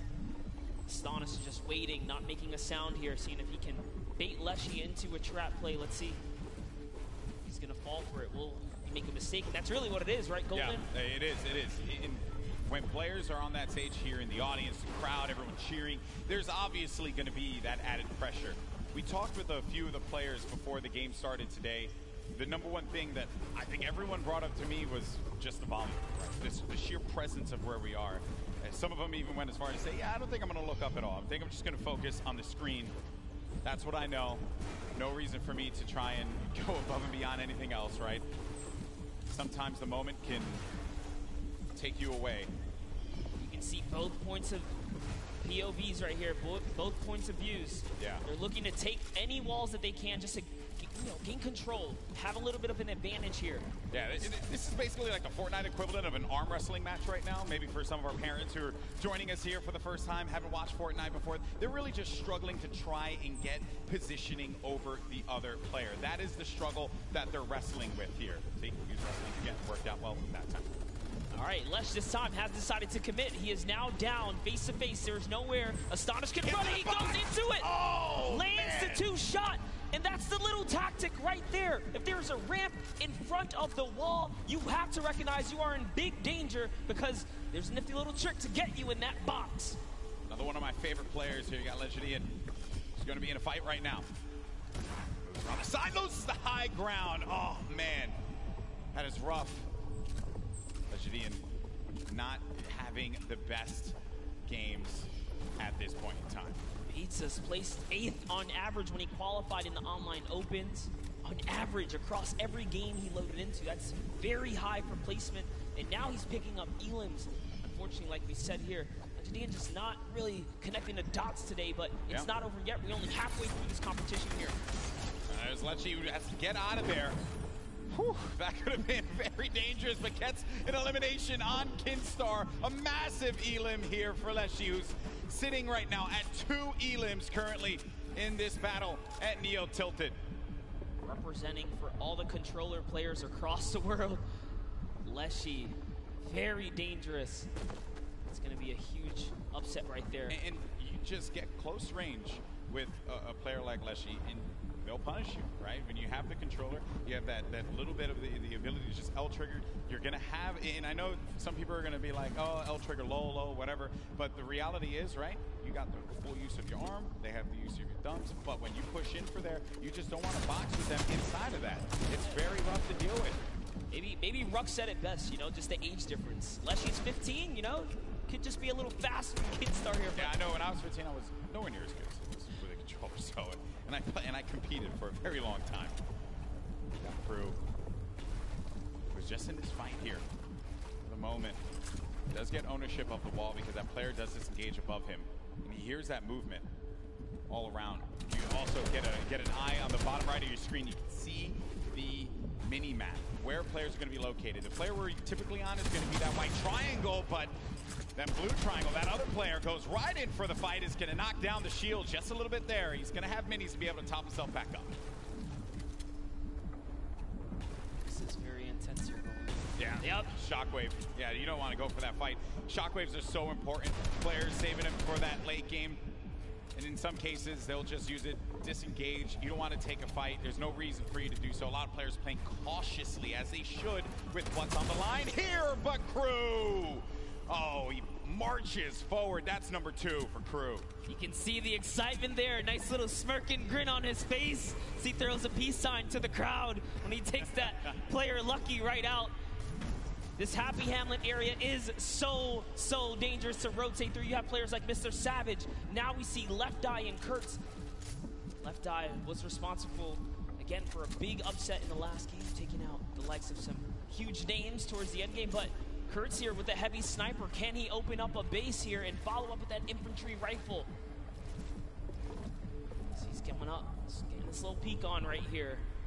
Yeah, I think Ninja yesterday had talked about the infantry rifle, how good that weapon is, and it truly, I mean, the accuracy that you get out of it is absurd. It's something that if you pick it up and you know how to use it, you will be deadly out there in the field, which he has done a lot of times, Ninja, which is why he likes that weapon so much, and I would understand why a lot of our players will go for that as well. When you have the option to, why not? If you got that comfortability with it. Then you got Left Eye. 2 eliminations currently. Has 2 shockwave nades. And you know, you got to give some respect to Left Eye, who completely left his previous job 6 months ago to fully focus in on competitive Fortnite. And he found himself at the Fortnite World Cup stage. I don't think it gets any better than that. That is a dream story here. Yeah, in competitive gaming, you take those risks if you want it so badly. If you want it more than you have to breathe, you just go for that moment. You never know what's going to happen. This could very well be a lot of the people in this arena next year playing on that stage. Courage did say that they had the budget, so I'm just going along with what he said. You know? All right, but here we have Tfue. Tfue playing his classic high ground center map, more or less. He does have a lead for the next zone. Yep, movement options for him, which in the last game he had the shadow bombs. Didn't really pan out for him because King, very thirsty, went for just all the water he could possibly get out of that one. And I say he certainly was quenched in his thirst. But then Tfue now, this is, sometimes you're flying and then you just become a magnet, and that is unfortunate. It's Clarity G who picks up Tfue, unfortunately right there with one wall open from behind him. That's not so placed difficult. down, unfortunately. That's so difficult. There are times you fly into the sky and then the entire server just looks right at you. It's all about timing of Fortnite here, but that's the risk you take. So now looking at Link here. Link putting some pressure up above. Remember, Storm Surge is in effect in these games, so you have to be hyperactive. You have to be proactive for seeking for damage. But when you commit to battle, you are more than likely going to have to finish that battle. Here we have Robabs. He's kind of looking up. He's holding that edit, though. He is ready to open it up. I think he's going to trade fire as soon as Link goes for the shot. He's now they're both playing that little mind game right here. Who's going to go first now? New circle, now active. This is what we like to call a shambles loadout, as Link doesn't have much loot. No, doesn't have much loot, doesn't have much HP either. He's going to have to try again in the next game. It's Robabs who does manage to get the better. Oh man, this is intense. Now we're at 62 players remaining. Some players taking fights, others really just focusing on staying alive. Staying in this one to the placement points. That's right, and now we have Leshy back with Leshy. We saw him in Neo Tilted, taking out the likes of Keemstar, Astonish in these 1v1 battles. Clearly not afraid to jump in your box. And oh man, with a loadout like this, 6 shockwaves, 3 launch pads, all the ammunition in the world, and zone favor right now. He is looking very good in game 3 right now. Yeah, he's got a lot of builds. He's got tons of stuff to work with. No reason why Leshy can't make it to that end game. This is going to be interesting. Controller player. Let's not forget yesterday, Wolfie's controller player did in 2nd place during the Fortnite World Cup Duos competition, along with his teammate Rojo. There's Leshy though, applying the pressure. With that shockwave nade, he gets right on top of a nice spot, nice position, kind of planning himself. Understanding a player's going to be around there, but now all these players looking right at him as he just has to play defense. No choice. Gets tagged up a little bit, loses some of his shields. He'll be okay for the time being. The amount of players you see on the stadium side that once he's shown his self to that angle right there, and everyone just collapsed on him. That is so scary. And it's still coming in, but he's fending himself off, punishing another player off to the east side right there. Leshy. If he can figure out that player is the same one that just tried to make a move on him, could spell disaster for Evil Mare. Evil Mare doesn't have much to work with regarding health, right? He's sitting at just above half HP. Right above him is going to be Clash. Got pieces as well. Down low on the flooring. There's Clash. Good loadout as far as weaponry is concerned. Also has that glider. The HP he has currently, I want to take advantage of a shadow bomb or something like that rather than exposing yourself to the sky. But this is another play from earlier on. Actually, no, Storm Surge active. currently, and we are in live. Apologies there. He's sitting on two ballers here. You see one here. He knows this opponent's going to have to go for one, but I guess a little bit of scouting there is going to realize someone's waiting, baiting all of the loot as well. Also off screen, Leshy did take out Evil Mare. You mentioned that before, Monster. Ended up happening. And then Storm now. 65 HP. Where is this player that went in for the fight? It's Wakey. Wakey's right nearby. Storm and Wakey are sitting now in the zone here. Biding time here. Wakey, 3 eliminations, tied up for the most elims in the game so far. You have Wakey, Leshy, and Aspect all at 3 eliminations so far. Just under 50 players remaining in game number 3. Players have boxed up. They want to play this slow game. Wait for anyone to make a mistake. It's going to be hard, but for some players like Dubs, they're going to need it. Because thus far, it has not gone well for, I would say, one of the favorites here. Dubs did go for the shot. Unfortunately, could not connect. It looks like Clarity's going to pick up Core Gaming there instead. Dubs, we saw in the previous game, do that baller all the way to the end game. Yep. Really playing slow and methodical here. You can't stand still. Dubs has definitely found himself a target nearby. You see some, I think they're just looking at each other. They know exactly what's going on. Circle's going to be closing down now. We're going to find out where the next one is. And that's when players start to prioritize these rotations, the movement. Dubs does have a baller, which has been his strategy. He did it in game 2. He had the baller pretty much all the way until the end there. Got shot out of it. But it did bring him to a 2nd place finish. Another top 3 finish for him, top 5, top 3, maybe even a victory royale, right? But ideally that, You tried to catch him right there. You saw that? You wanted to put him in the box for a second there and take it. Trapped him right there. Player will have no idea what to do at that moment. That's actually pretty interesting as well, because Class is desperate right now for an Elam. He has to really feed off of a Siphon. He doesn't have any other way to heal. Even taking the safety edits, making doorways so that he doesn't expose himself even for the slightest bit. 84 builds left for Class. Tons of builds here. And then the Storm. Now the Storm's starting to push. Look at Lechy still going for shots as players are moving about. I think I saw a player get right in his face. He did pop that shadow bomb. Now we're going to the game 1 winner, Bugha. He's dealt 420 damage in this match. Hasn't taken a single shot. 1 elimination for him right now. As now the action feed begins to fall. You see so many names getting eliminated one by one. Bizzle out of this one. That was from Lechy, who's having one heck of a game, taking out some big names. It is really going down right here. You can just kind of breathe in this overhead view right here. Man. Bella EU doesn't even realize he has the high ground right now. Clarity G just nearby as well. Bugha at the upper layers in this end game, just trying to avoid that lower ground congestion. Yeah. All these players are just slammed in the middle right here. As Andretta gets the high ground. We haven't seen much of Andretta so far. But you got to be careful. Those shockwaves will really sting and take that placement from you. Yeah, he has been laying low so far, but does manage to maintain the high ground. Lost it for a brief moment, but wisely enough went outside of the Storm to regain some of those builds. On the right side of your screen, you got Bugha and Lechy. Lechy, a great game that he's managed to put together with 5 eliminations. Bugha, your game 1 winner, maybe looking to get a 2nd win on the board. How massive will that be for your current 1st place player?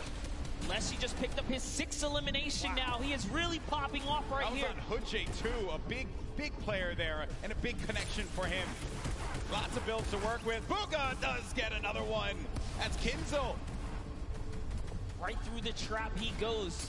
Bugha, one of the superior box fighters in the Fortnite competitive scene right now. Lechy went up for the high ground. If you see it on the left side, he went high ground. He does get possession of it, but ends up getting hit there by Andretta and finally eliminated. But what a run Lechy had in this game. Finally comes to a conclusion when he went for high ground. Now it's Bugha. Again, with 11 players remaining, we're about to get into the top 10 here, Monster. Bugha left. We saw he does get taken out right there. Unfortunately, it's Peter Pan who takes him out with 6 eliminations. Peter Pan, the dark horse right now. He's going to get wiped out here too, but it's still a great game.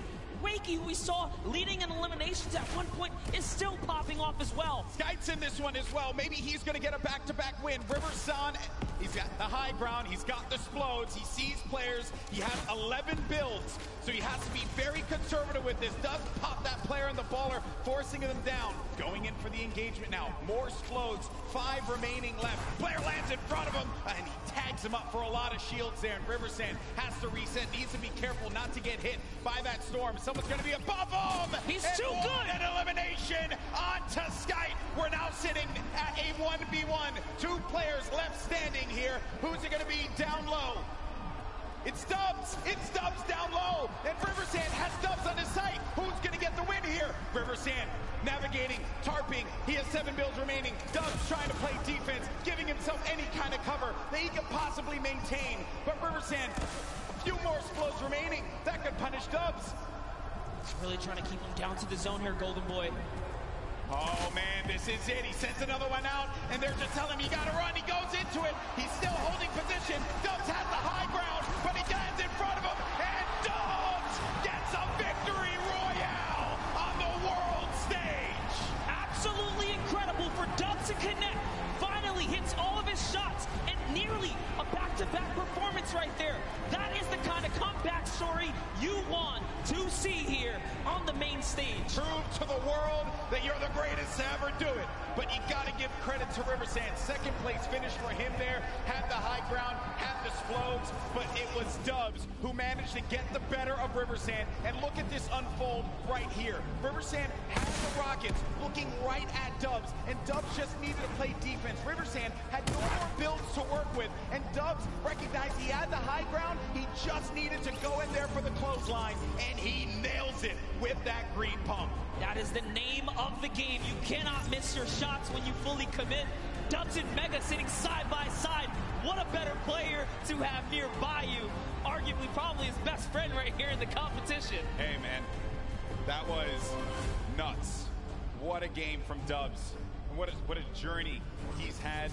4-time qualified. We know that he is a unit when it comes to solos. Finally getting that win. So second place in game 2. Game 3 gets first place. He has to be feeling very good about that. That is the kind of performance he was looking for, and it must feel good to finally solidify a victory over the course of the weekend. Yeah, it's like it's just a load off your shoulders, man. Honestly, because I've been talking to him quite a bit. He's like, I just want to get this win. Now with that, Dubs goes up to 3rd place. At the top, though, Sky, he managed to make it to the end game, as well as Booga. So, our 3 winners, 1, 2, and 3, in the order of which they took their victories. Game yes. 1 was Booga, Game 2 was Sky, and Game 3 was Dubs. 19 points, 1 point shy of taking second, and Booga, way to hold on to that positioning at the top of the mountain. King is still here too, as is Psalm, as is Commandment. They've all been in the running, but that was a great fight to see the West and the East clash in those final moments. I love it, man. I love it. Another, we look here at 11th through 20th. Epic Whale, Fwexy, and Issa all managed to get up in the standings here, as well as Left Eye and Wakey. Oh, what a game that was. Game 3 did not disappoint, but I did get word that we have Dubs standing by with Jordan Fisher to get his thoughts on that win. A massive, massive victory royale for Dubs here, a definite crowd favorite. A lot of people really excited to see you play today. 2 games in a row, 1v1 situations. Obviously, you're playing for placement here, and we're seeing this action happen in real time. Your baller maneuverability, you're staying in the baller for so long, obviously helped you win that right there at the end. Yo, the Rockets are coming down on you hard. What are you thinking in this moment? You trying to get high ground? What's going on? Last game, I was just purely playing for placement and trying to hold out in the ball, and it worked. Obviously, we got that victory. Okay, going into these next matches, you're sitting in a pretty great position right now, if I do say so myself. What are you thinking? What strategy going into this right now? I'm just going to keep trying to play consistent, and I should be good. Golden Boy, Monster D-Face, it's feeling amazing down here. How's it feeling up there? I think the feeling's mutual, my friend, because these have been excellent games. I love duos, right? You and I, we talk about all the time, right? We love casting duos. But there's just something special about when it's just you, the game, solos, competition, the way Battle Royale was meant. Dare I say, to quote Dr. Lupo, the ultimate Battle Royale experience. There's just no room for error in solos. There's no, buddy there, no battle buddy to come pick you up when you get dropped, when you get sniped for making an error. You cannot make a mistake. And we saw this happen earlier today. The Dr. Lupo is not. He's not old. Hey, dad fam out there. He's just a little elderly. That's all it is. As am I. So, what a game that was. And I understand, though, we actually have Cam standing by with a special announcement. Sundown, what's up? Thank you. Thank you so much, Golden Boy and Monster. And while we're here in the midst of the largest Fortnite event in history, you're probably wondering what comes next. Well, as we said before, competitive Fortnite isn't going anywhere. Once Season 9 wraps up and we move into our next season, we'll be debuting the Fortnite Championship Series. This will give players a chance to compete against the best of the best, where every single result matters, with a leaderboard to track results over the course of the season. Follow your favorite players on their quest to become the first season champions with millions of dollars at stake. Now, this is just a taste of what's to come, as we also plan on stepping up our competitive efforts across the board. So, keep your eyes peeled for more news as you root on your favorite competitors in the back half of the matches. Golden Boy, Monster, back to you, gentlemen. Well, that's awesome. I didn't even know that was coming. Oh, look at you. That was pretty dope. Fortnite Championship Series? Can I just say, did you hear that? Every placement matters. Wait, is this something you guys have been wanting or something like that? Oh, this is awesome stuff there. It's obviously not going to stop, and we're glad that that is the case. But focusing on what's at hand right now, Fortnite World Cup Finals here in New York City. And just a reset here. I'm Golden Boy along with Monster D-Face, and this has been quite the day. 3 games so far, did not disappoint. In Game 1, we ended up seeing a huge victory from Booga, who managed to pull it away in glorious fashion. And then Skype in game number 2, just outpositioning Dubs. But Dubs got his redemption and picked up a game 3 win just now. He said with Jordan that he wanted to remain consistent. He's been playing the baller play. There's a lot of strategies that players can implement here in competitive Fortnite, Monster. Yeah, you saw Dubs, game 1, try to get a little bit more aggressive, opting in to take that fight over by the Greasy Lake, and it did not pay off. So he took his lesson, took his little, spanking, I dare say, right there. He said, all right, you know what? I'm just going to stay away from that guy. You got to respect him on that rotation. He switched it up, and now he's finding himself in endgame. And that is the kind of adaptability you have to have as a Fortnite professional. Yeah, it's necessary. 4-time qualified solo player is Dubs. And what I mean by that, when he qualified the first time for this event right here, he queued up again. Each week the solos competition was available. Did again. And did it again. And then did it again. And then did it again. That's how good he was. Everyone doubted him. No one knew who this kid was. And then he shocks the world. That, my friend, is undisputed. But the next game is going to start up. Game 4 about to begin. New York City, come on, let me hear you. It's about to start. It's about to kick off. These players need your energy. The battle bus is getting loaded. And look at everyone in the stands. What about that Marshmello concert earlier today? Incredible stuff, that live performance from him. You love to see it, but this has been a wild day thus far. Now the question is, can Bugga, Skype, and Dubs continue to hold their lead? We saw King fall out of the running last game, and it set him back 4 placements. That's right. That's right. King is going to be someone we have to keep a keen eye on. Not a king eye, a keen eye on. Keep a king eye on him, too, because why not? A king out there. He really is, man. I think someone on the Fortnite competitive Reddit said, if you have that name and you take out a player like Tfue, you got to live up to it. That's right. You got to live up to it. But there's the standings once again to get you all up to speed. Booga still holding on to his first place position. Skype and Dubs right behind him. Dubs behind Skype by 1 point only. And this is the spread of the island thus far. Paradise Palms. Some players are going to start to land over there just a little bit. Dude, Frosty Flights, what is going on there? I see 7 arrows or so just outside of where Dubs is currently positioned. Dubs, our last match winner, in great fashion. You can see he's playing the crack shot house here where tons of chests spawn.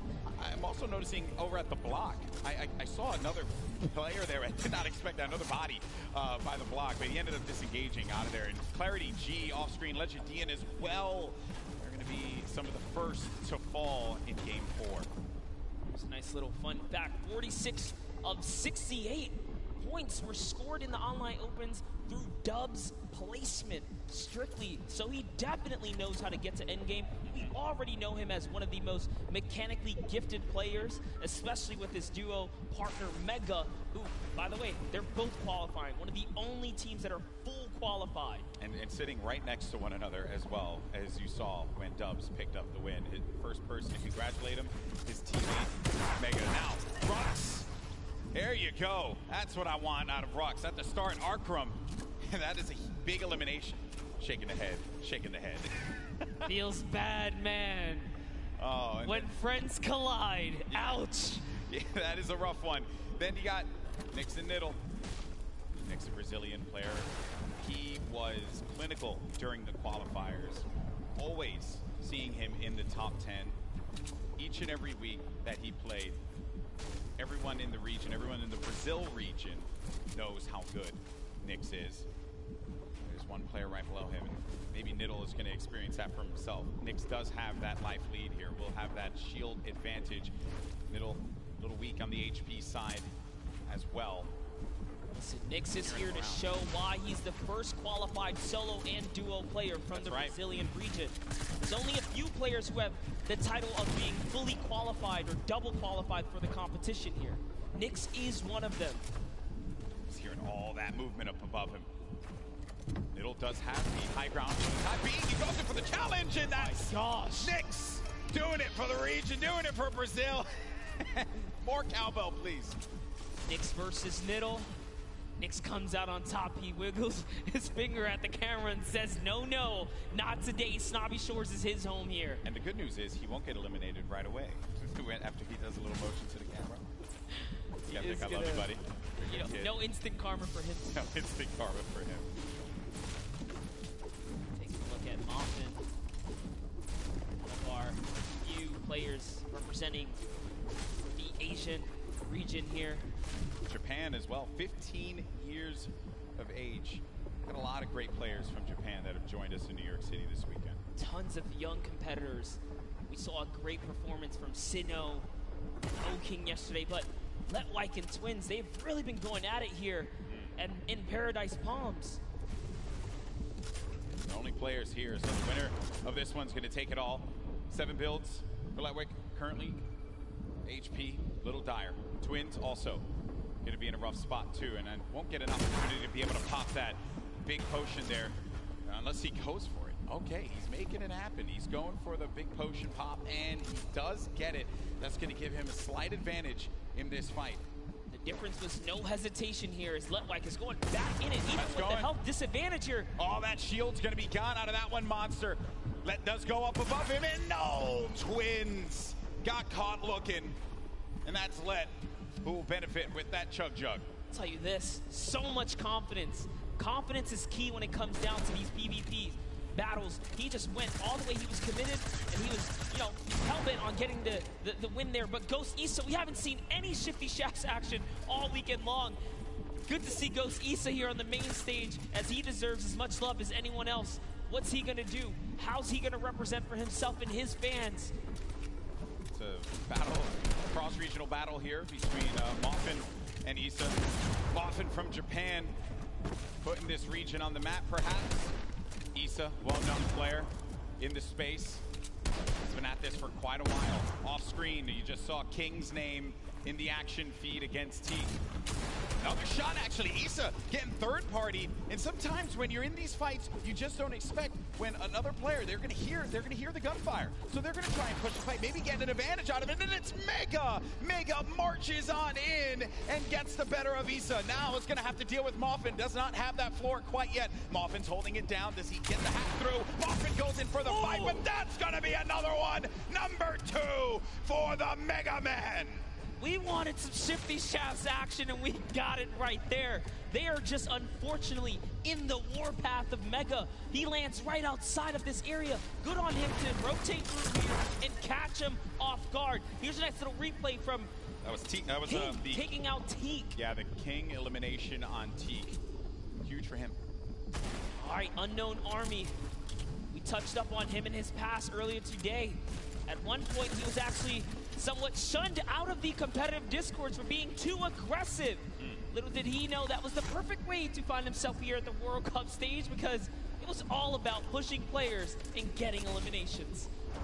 Everyone has their opinion and strong opinions on within the competitive community. I'll tell you this, he came right back as being everyone's, favorite friend all of a sudden. That's good, that's good. Obviously, it's, this is a competitive game that is still continuing to evolve and grow. Players, trying to learn one another's personalities and stuff. I understand we do have a replay, though, from one of the other eliminations that had happened earlier on. This is Pika.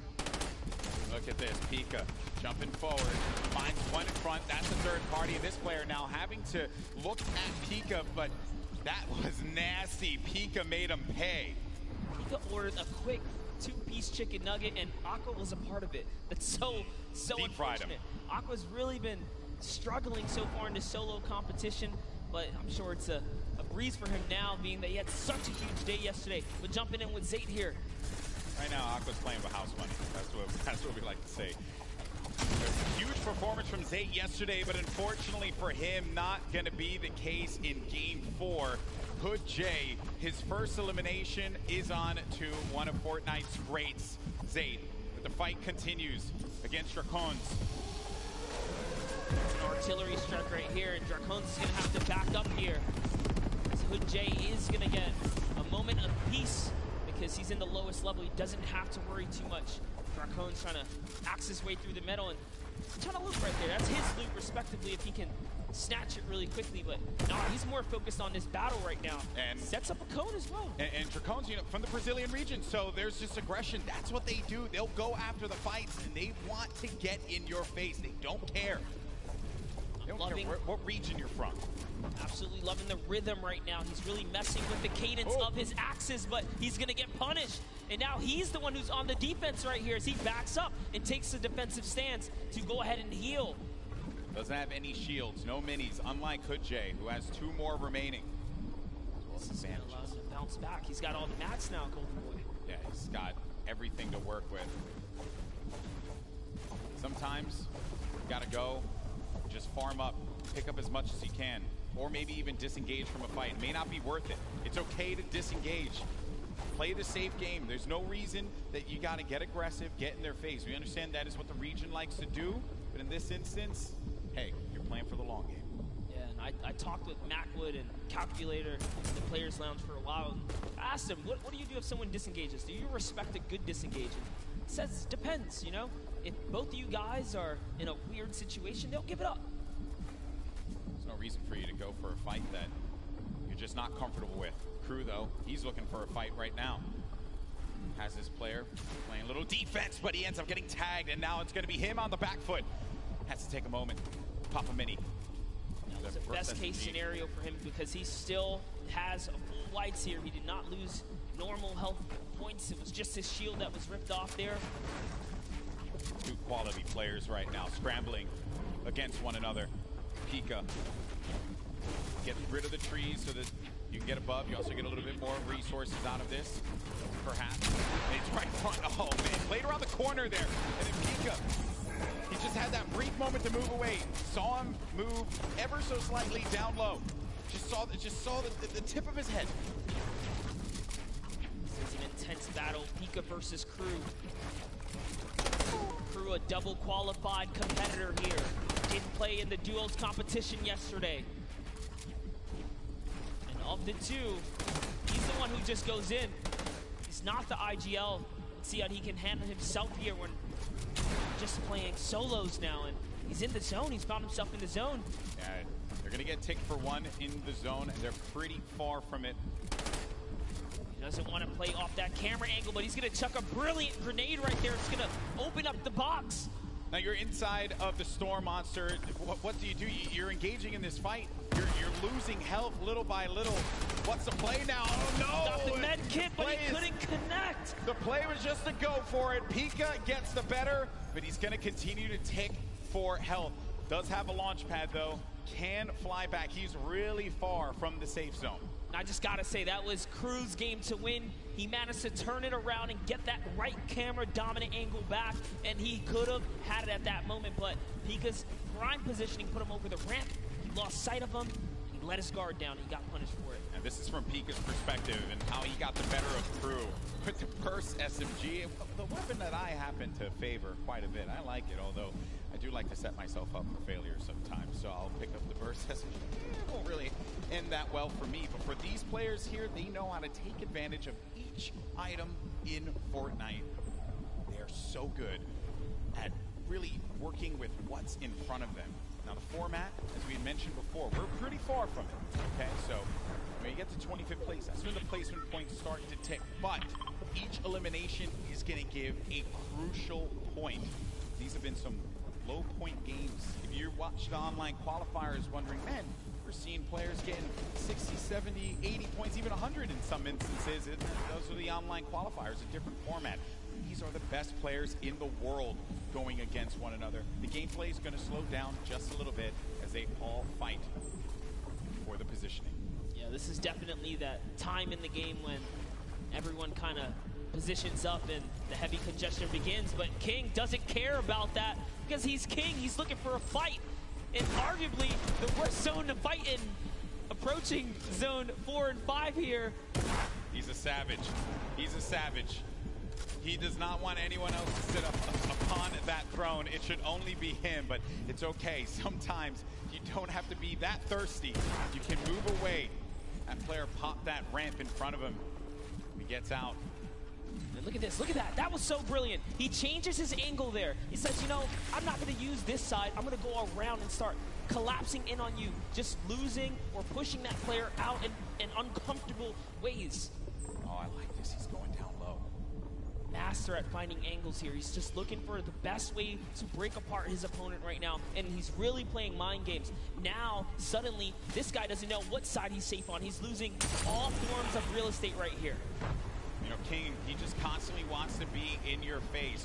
He's done it in each game that has happened, and he always seems to just know where everyone is. Like that is a trait that you know, a lot of the players that are up here, they do have it, but in this South American region like this, where there have been obviously not a lot of players coming out of this for this particular tournament, I think King has put this region on the map without a doubt. He is truly representing here. This King's tracking is phenomenal. He's still keeping track of Tuesday here. Now deciding he's going to replenish some materials and refortify all of this area. Sanctioning to himself here. This is why he's in the running in the top 10 here. We saw him get taken out earlier before, but this is why he plays the high risk, high reward.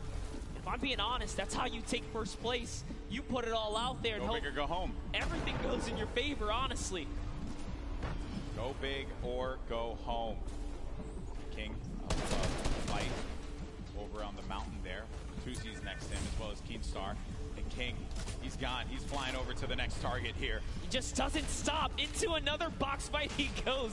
And now he's going to reposition here and set up for the prime push.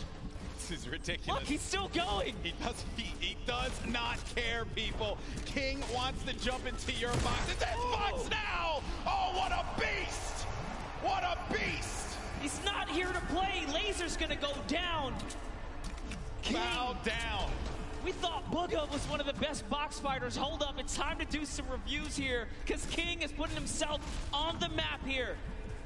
All I want, Bala, if you're listening, I just want you to do a VOD review of King, okay? Get us a VOD review, please. Hopefully we can just agree on that.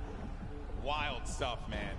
Gets the window, boom, right to the face. Right to the kisser. He's already looking. What's wild about that fight, too, is a lot of players would have just stayed stationary in that position. Storm was coming in. They would have been content with being somewhere safe. He had a target and he just went right for it. Incredible. Here we have Dubs now. Center zone. Still has a baller. Bucky still in the running here. Leshy also getting right next to Dubs. Also has a baller. So they're probably not going to get into too much of a battle, but who knows? Maybe they'll be Storm baller Surge buddies. is still a thing. Maybe there will be baller buddies. Maybe. But you're right, though, about the Storm Surge. You really are, because if you're not putting in damage. 0 eliminations for Leshy right now. How many fights has he actually gotten into? Someone's going to be above. There's Dubs. Minigun. That minigun goes right through your builds. Very powerful against structures. Dubs, only with 2 eliminations, is actually the match leader, and that's because he's just pinging other players. Yes, just damage leader. And we just talked about Storm Surge. That's why you want to be proactive. You want to shoot at anything that moves. Because realistically, you don't know when you're going to find yourself in that precarious situation where you have to push someone like pretty much with, without wanting to. And we were talking about this before we jumped on the cast. I think it was Zayt we were discussing. He's really good at not putting himself in a position, but still to get hurt, but still take shots. And Benji Fishy against Storm. First elim for him there. Saw that. He put the trap above his head through the window edit, opens it up and hits him with the pump. Now we're on his perspective. But as we were mentioning before, sometimes from a safe position, go for the shots. Go for the shots. Maybe you get a few ticks. Damage perhaps. And King, he's taking fights outside as well. King is still here to play Golden. 2 eliminations. 53 builds for him. Running with that blue combat shotgun. Great range on that item. It's far away though from where the half-in, half-out circle is going to be. We're at zone 5. This is when things start to get a little crazy. What does King have as an option here? Is he looking for people on the move and then punishing them? Maybe trying to get the community launch pad, perhaps, if someone throws that down. What is he looking for here? It really wouldn't even surprise me if he's just looking for elimination to recap on materials right now, because he doesn't have enough to full tunnel across here. Knowing his playstyle, he's probably going to want to push here. And there it is. He actually found a launch pad, so his game awareness was at an all-time high here. And take a look here. Tfue, nice little replay right there. One of his first elims. First point, as a matter of fact, against Kurtz. Tfue on the board. The King. What are the chances of that one? He had a good old community launch pad right there. Great neighbors. Paying attention to what's going on here. And Tfue make a big comeback for himself here. A little concerned about that player who had edited out. And Tfue did have the mark on him. The guy though, you hate that one. When you just get focused on so much. You're out and about trying your best to stay up in this game. And then everyone looks at you, and Tfue again, he's doing damage, but he's not getting the elimination. Other people are siphoning those away from him. Yes, Prison Arrow was just snatched from him. That's another point that unfortunately does not go his way here. He does have some shadow bombs though, so he will be able to make it to this next zone. He decides that he's close enough to try and tarp in, but now he becomes the target of the server because he's only building in wood here. People can take note of the structures being used. That will give you an indication as to where they are currently. Players do build around 2-box metal, perhaps. Metal, the strongest structure. In case you're wondering, maybe you're watching for the first time, wondering what's going on here. Your Game 3 winner, Dubs. 2 eliminations, still has that baller, but it is a very weak baller. I mean, look at that thing, it is cracked up. Not only that, he doesn't have health either. He is very, very weak here. He has tons of materials though. He just has to play for placement to continue to hold this lead that he has right now on the competition. King gets taken out by Mongrone, fortunately, right there, and Bugga is still in the running here as he catches Flexi, and the kill feed is lighting up right now as players are dropping, and we're approaching placement points finally here. We're getting very close to it, Monster. Once we hit 25th place, everyone's going to start to earn some points. Right at the side of your screen, 3 points for everyone still alive, but Dubs, and we mentioned it, that baller was in dire straits. It was not not going to be able to survive another rotation, and neither was he with the HP that he had currently. Then the rotations, everyone's starting to move here. They have some shadow bombs. They're going to use those and get to the other side, get to the safe area, build around and protect themselves, and hope that they can continue to gain more placements as we take a look at the overhead. That's right. He was holding his breath because he needed to get that top 25. He didn't break it through in time. Everyone left in the game has already gotten placement points here, but you want to play for the next threshold. You want to continue to stay in this game here, as that's exactly what Tifu's doing with the Shadow Bomb, hopping around the builds here, trying to keep a low profile. Bizzle still in the running. One of the innovators when it comes down to tarping and pushing out with effective and clean builds. Just one of the greats of Fortnite altogether. On the side, I was looking at this fight between Rux and Riversand. Riversand went for high ground numerous times, and Tifu gets eliminated by Mongrel. And then Rux has high ground, as you see on your screen to the left. Then you have Bizzle, still very much in this one. Takamura with more eliminations and earning placement points as more players begin to fall. And we're coming down to the final moments, Monster. That's right, we are. And we're going to jump into Takamura's POV here because he has 4 eliminations, and he doesn't plan on stopping. Neither does Magro, because Magro catches Benji Fishy as well. Taking a look here at Takamura, tarping out. He is going to fall down, and he's going to get shot a few times here. What's he going to do is he's going for the high ground. He sees an opportunity. It's his to take. Now jumping over with Mongrels in the low ground. Drops another player right here. Is he going to be able to connect in full? Can he convert here? He does not. So many players are landing in front of Mongrel here. Coming down to the wire. Top 9 remaining. One in front of Mongrel. Does he get the elim? He manages to just get away by the skin of his teeth. And now Mongrel gets up to the high ground. Maybe using this. If you keep jumping on the wall, you won't go out of the shadow state. He gets up top, but there's no one going to be there. There's a person all the way above him. Knocks the structure down. And the player does manage to catch himself and maintain the high ground positioning here. We have some great players still left in this game. But Mongrel with 4 eliminations is looking for number 5. And that was on Nate. We're now down to the final moments. Top 5 Monster. He had to fully commit there. Those are the maps that he needed. He's still in the game here. He's going to go all the way for it, and that's a trade out with the 109 to the face here. Huge elimination on Takamura. We're into a 1v1v1v1. Top 4 players now. Mongrel in the ultimate low ground. Going up against a player. It's going to be Booga. The game 1 winner will not be enough against Mongrel, who does get picked quite a bit. He loses a lot of HP. No more builds, but the victory royale goes to the veteran Som, who manages to pick up a massive win. Using the shockwaves in the final moments to snatch the high ground, Som claims a victory, but it's Mongrel who had a ton of eliminations and really was the ruining factor for so many of our top 10 competitors in that round right there. Mongrel was running roughshod in the ultimate low ground, but it's Som, the vet.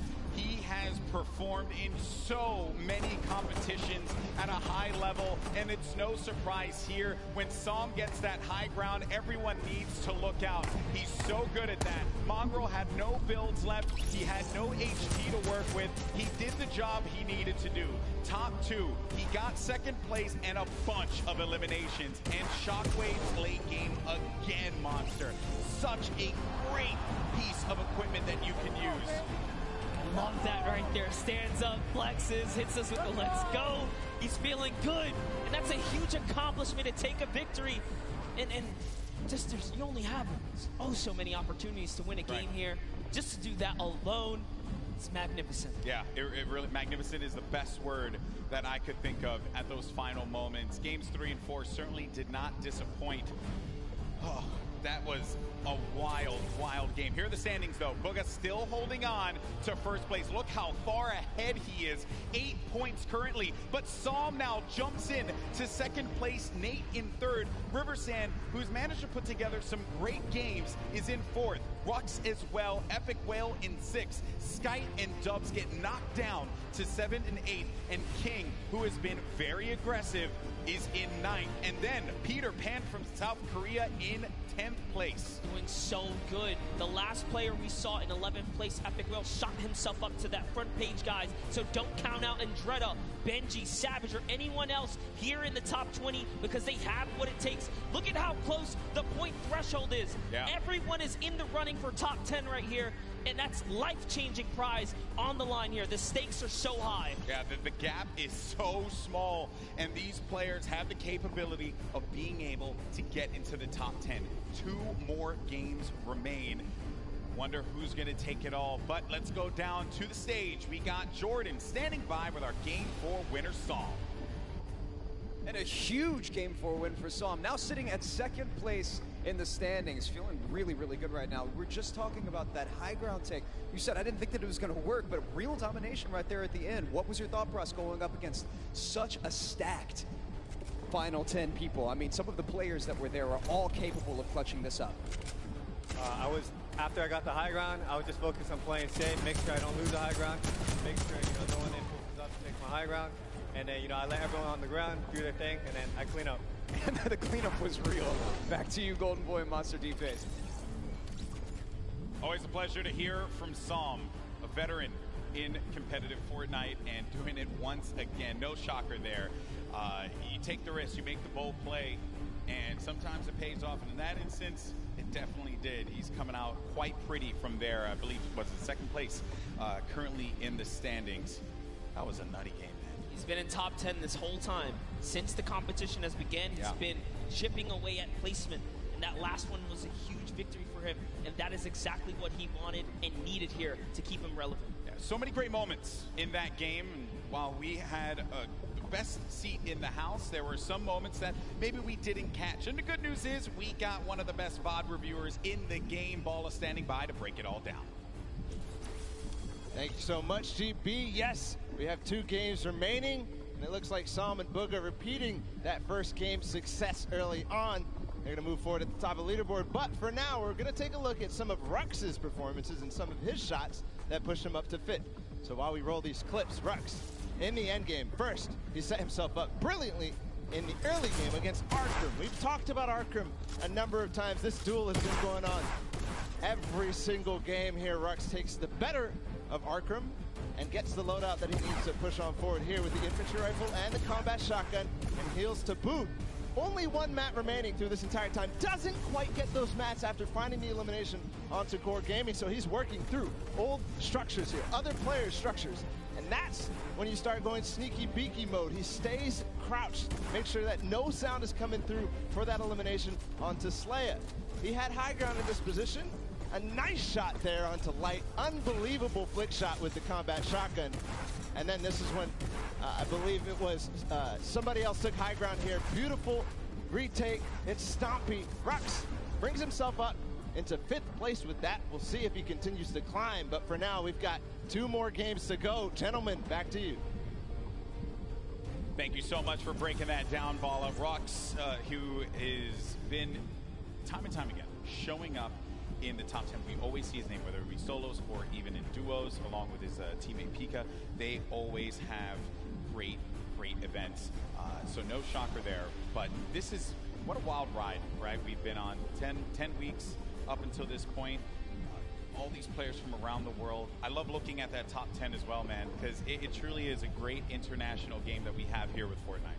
Yeah, you saw it unfold. Like, who would have thought King would be the man to show up today and be, like, honestly, the energy for the arena here, because he has had some of the wildest moments so far in his journey through this World Cup weekend. Yeah, that's right, that's right. It's been a wild ride here, but that's going to do it for myself and Monster D-Face, the Boricua boys. There we go, brother. Always a pleasure to cast with you.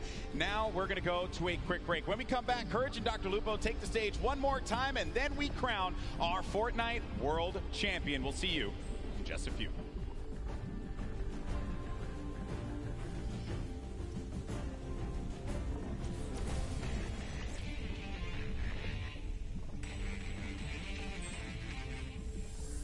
Hello, Fortnite fam. I am PookieFace_. I am joined here at the front of house with David, and we're going to talk a little bit about how all of these systems work, how we are bringing the Pro-Am, Creative Cup, and the World Cup to you guys this weekend. So David, nice to meet you. Thank you for joining me here. What do all of these buttons do behind us? Tell me a little bit about what all of the technical things are here. So basically this is controlling all of the lighting and all of the video for the entire show. We're pushing out all the videos that you see on all the screens, any camera shots that go up there. And then we're also making sure that all the lights are at the right levels for player faces and everything else. So it's your job to just make everyone look great, is technically what you're saying. Absolutely. Now, I know that you have some facts about the lights, the LEDs. Give me a little bit of some factoids about how all of this production pulls power and, you know, what goes into all of this. Absolutely. There's about 1,200 lighting fixtures in the room currently. We have about 18 4K video outputs to go to all the big screens. We're running about 98 million pixels worth of video space, and it's taking about 2,000 amps of power, which is about enough to run about 15 homes. Thank you so much for taking the time to speak with me today, introduce me to all of these working parts. But there are so many more things that go into all of this. So when you guys are out in the stands watching the World Cup this weekend, you have David to thank for everything.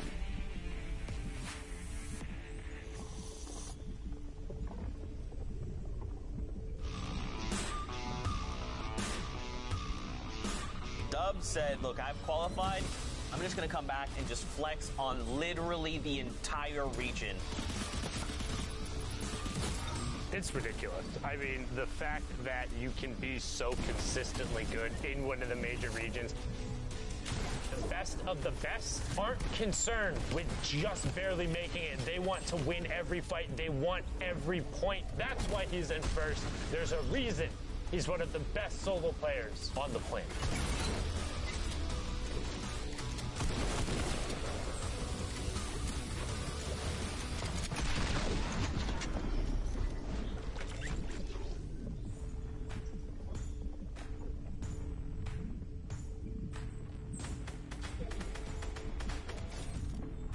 저는 이제 팩스콥스라고요. 저는 아시아 서버에서 이제 뉴욕 진출했고요. 이제 나이는 17살입니다. 저는 이제 위크 1에서 이제 처음에 솔로 4연승을 해가지고 초반에 이 점수를 거의 다 따가지고 그냥 후반에 맘 놓고 4 victory royales, and he averaged 8 elims. Obviously, first place. That's unbelievable. 이제 아시아는 스크림 같은 게 없기 때문에 저는 연습을 제대로 별로 못했기 때문에 아마도 일단 운에 맡겨야 될 것 같습니다. Hi, New York City. Oh, okay, Factlox. I'll take you out for a good pizza. I know a couple good spots. 이제 한국에는 포트나이트 유저가 별로 없는데 진짜 응원하겠습니다.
Hey Fortnite fam, Apollo TW here to get in the nitty-gritty of competitive Fortnite.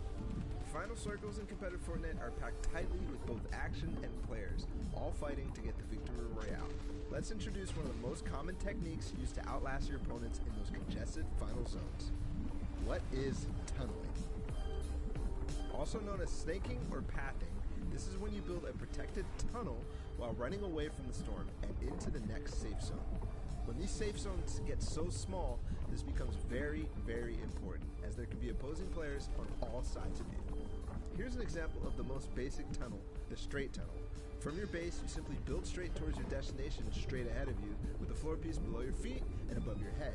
This is the most basic and also dangerous version of the tunnel, since you're not covering horizontally. You're exposed from your sides. However, you save materials by doing this. The materials you spend covering your sides quickly add up. Then, if you need to go diagonally to get where you need to go, you'll often see players do the diagonal tunnel. At its most basic, it's very similar. You're just changing directions as you go, once left, once right. This is very useful since sometimes you'll encounter enemies that you want to get away from on the road to the Victory Royale, or the next safe zone is in a diagonal direction. So just change directions and move, but make sure to stay safe from the storm. Now we talked about how you're exposed from your sides. In both versions, you can add walls to either side, or both left and right, or even in front as well. This gets really hard really fast, and this is why it's so impressive that not only are these high-level players tunneling so fast and without error, but at the same time going for crazy plays on unsuspecting opponents to rack up elimination points as well as placement points. It's a lot to take in, and oftentimes they do things so fast that you can't even keep up. Watching players like Cease, Fizzle, Mongol, Benji Fishy, and all the players playing in the Fortnite World Cup Online Open play from their tunnels can be jaw-dropping. So there you have it, tunneling. One of the most important skills in competitive Fortnite. It's pretty simple at its core, but at the high pace of these congested endgames, it gets complicated. That means you need to practice, and make sure to hop in creative mode and do just that. You can practice it in the open on your own island, or use one of the many amazing pre-built training courses that creators have made. This was BallTW, and we'll see you in game.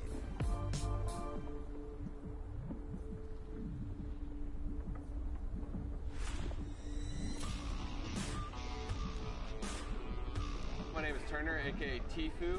I qualified from the North American East region. This Trying round, to sneak wait. Trying to sneak him in. Can you get him to drop it? Oh, what is that angle? He hits all of the shots. The day I qualified, I was pretty hyped. I didn't even believe it was real at the time. I don't know. I was just kind of streaming, grinding, doing my own thing, and I tried my hardest and succeeded, I guess. Landing all the way up top, drops him. 100. Follow through on the shot, literally reading my mind.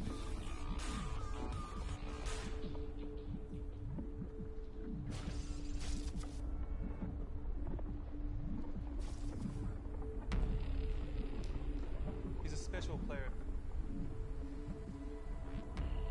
A generational talent. He has qualities that not a lot of young players have.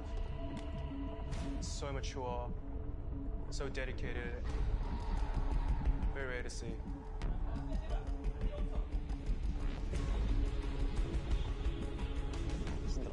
안녕하세요. 저의 이름은 김도환이고 플레이어 닉네임은 흐즈제이입니다. 나이는 그리고 14살입니다.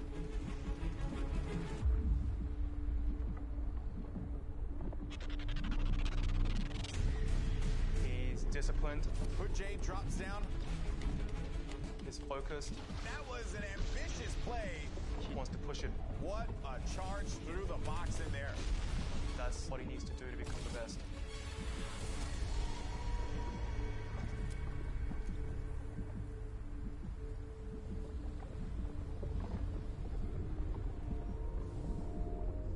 여기 간 다음에 제일 중요한 거는 이걸 타고 여기부터 먹어. 요 지금 쪽에 I'm Juno. I'm the coach for T1's Fortnite division. 페이터는 여기 앞뒤로. 여기는 거의 완전. I first met Ujay when he was a free agent. He's the youngest player in our team. 저는 포트나이트 선수로서 일산에 있는 아파트에서 팀원들과 함께 구단에서 생활하고 있습니다.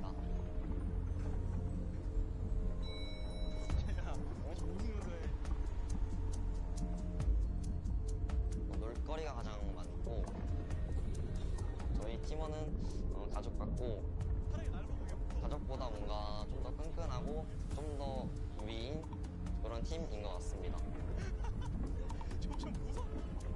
The team really looks at Jay as the little brother that everybody wants to take care of. 저는 일어나자마자 바로 옆방에 있는 연습실에서 포트나이트를 할 수 있다는 거에 대해서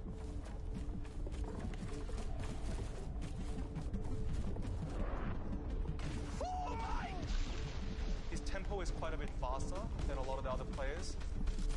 J runs on forward.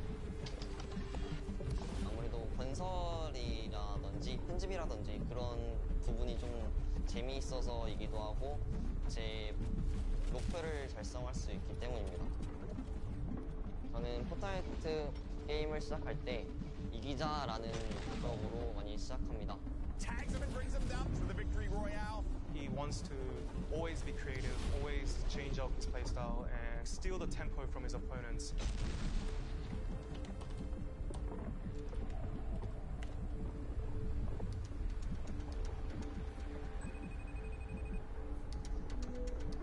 여보세요, 엄마. 잘 지내시죠? 요즘 어떻게 지내세요? 네, 걱정 안 하셔도 돼요. 제가 끝나면은 진짜 자랑스럽게 해드릴게요. 꼭 몸 관리 잘하시고 어디가 끝나면 바로 갈게요, 집으로. 네. 세계 최고 플레이어가 되고 싶은 이유는 아무래도 부모님인 것 같습니다. 가끔씩 부모님이라는 생각이 가끔씩 들어서 이게 동기부여가 되지 않나 싶습니다. Jay hasn't realized how talented he is just yet. I am just so impressed with what I'm seeing here from Hood J. He has that potential to become the greatest of all time.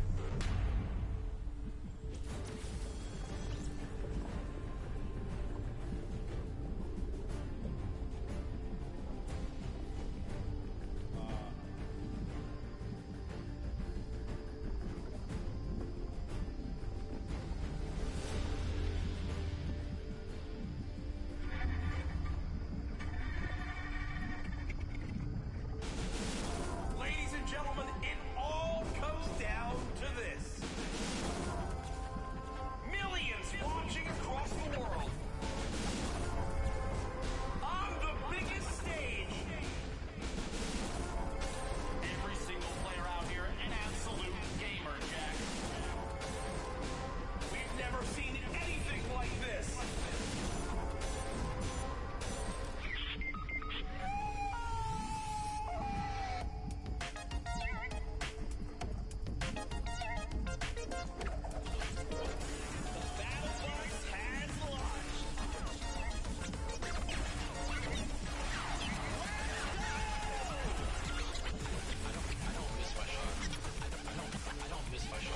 Best shadow bomb use I've ever seen! Mr. Savage M! I don't miss my shots. I don't miss my shots. He's the player there. Runs down the store. Jump. Finds him. Yeah! Qualifying for the World Cup was a major step for me to actually help out my family. I'm so happy we made it. It's literally like a dream. I was freaking out. It was awesome. Ooh, someone messaged me. He said, hey, congrats on qualifying.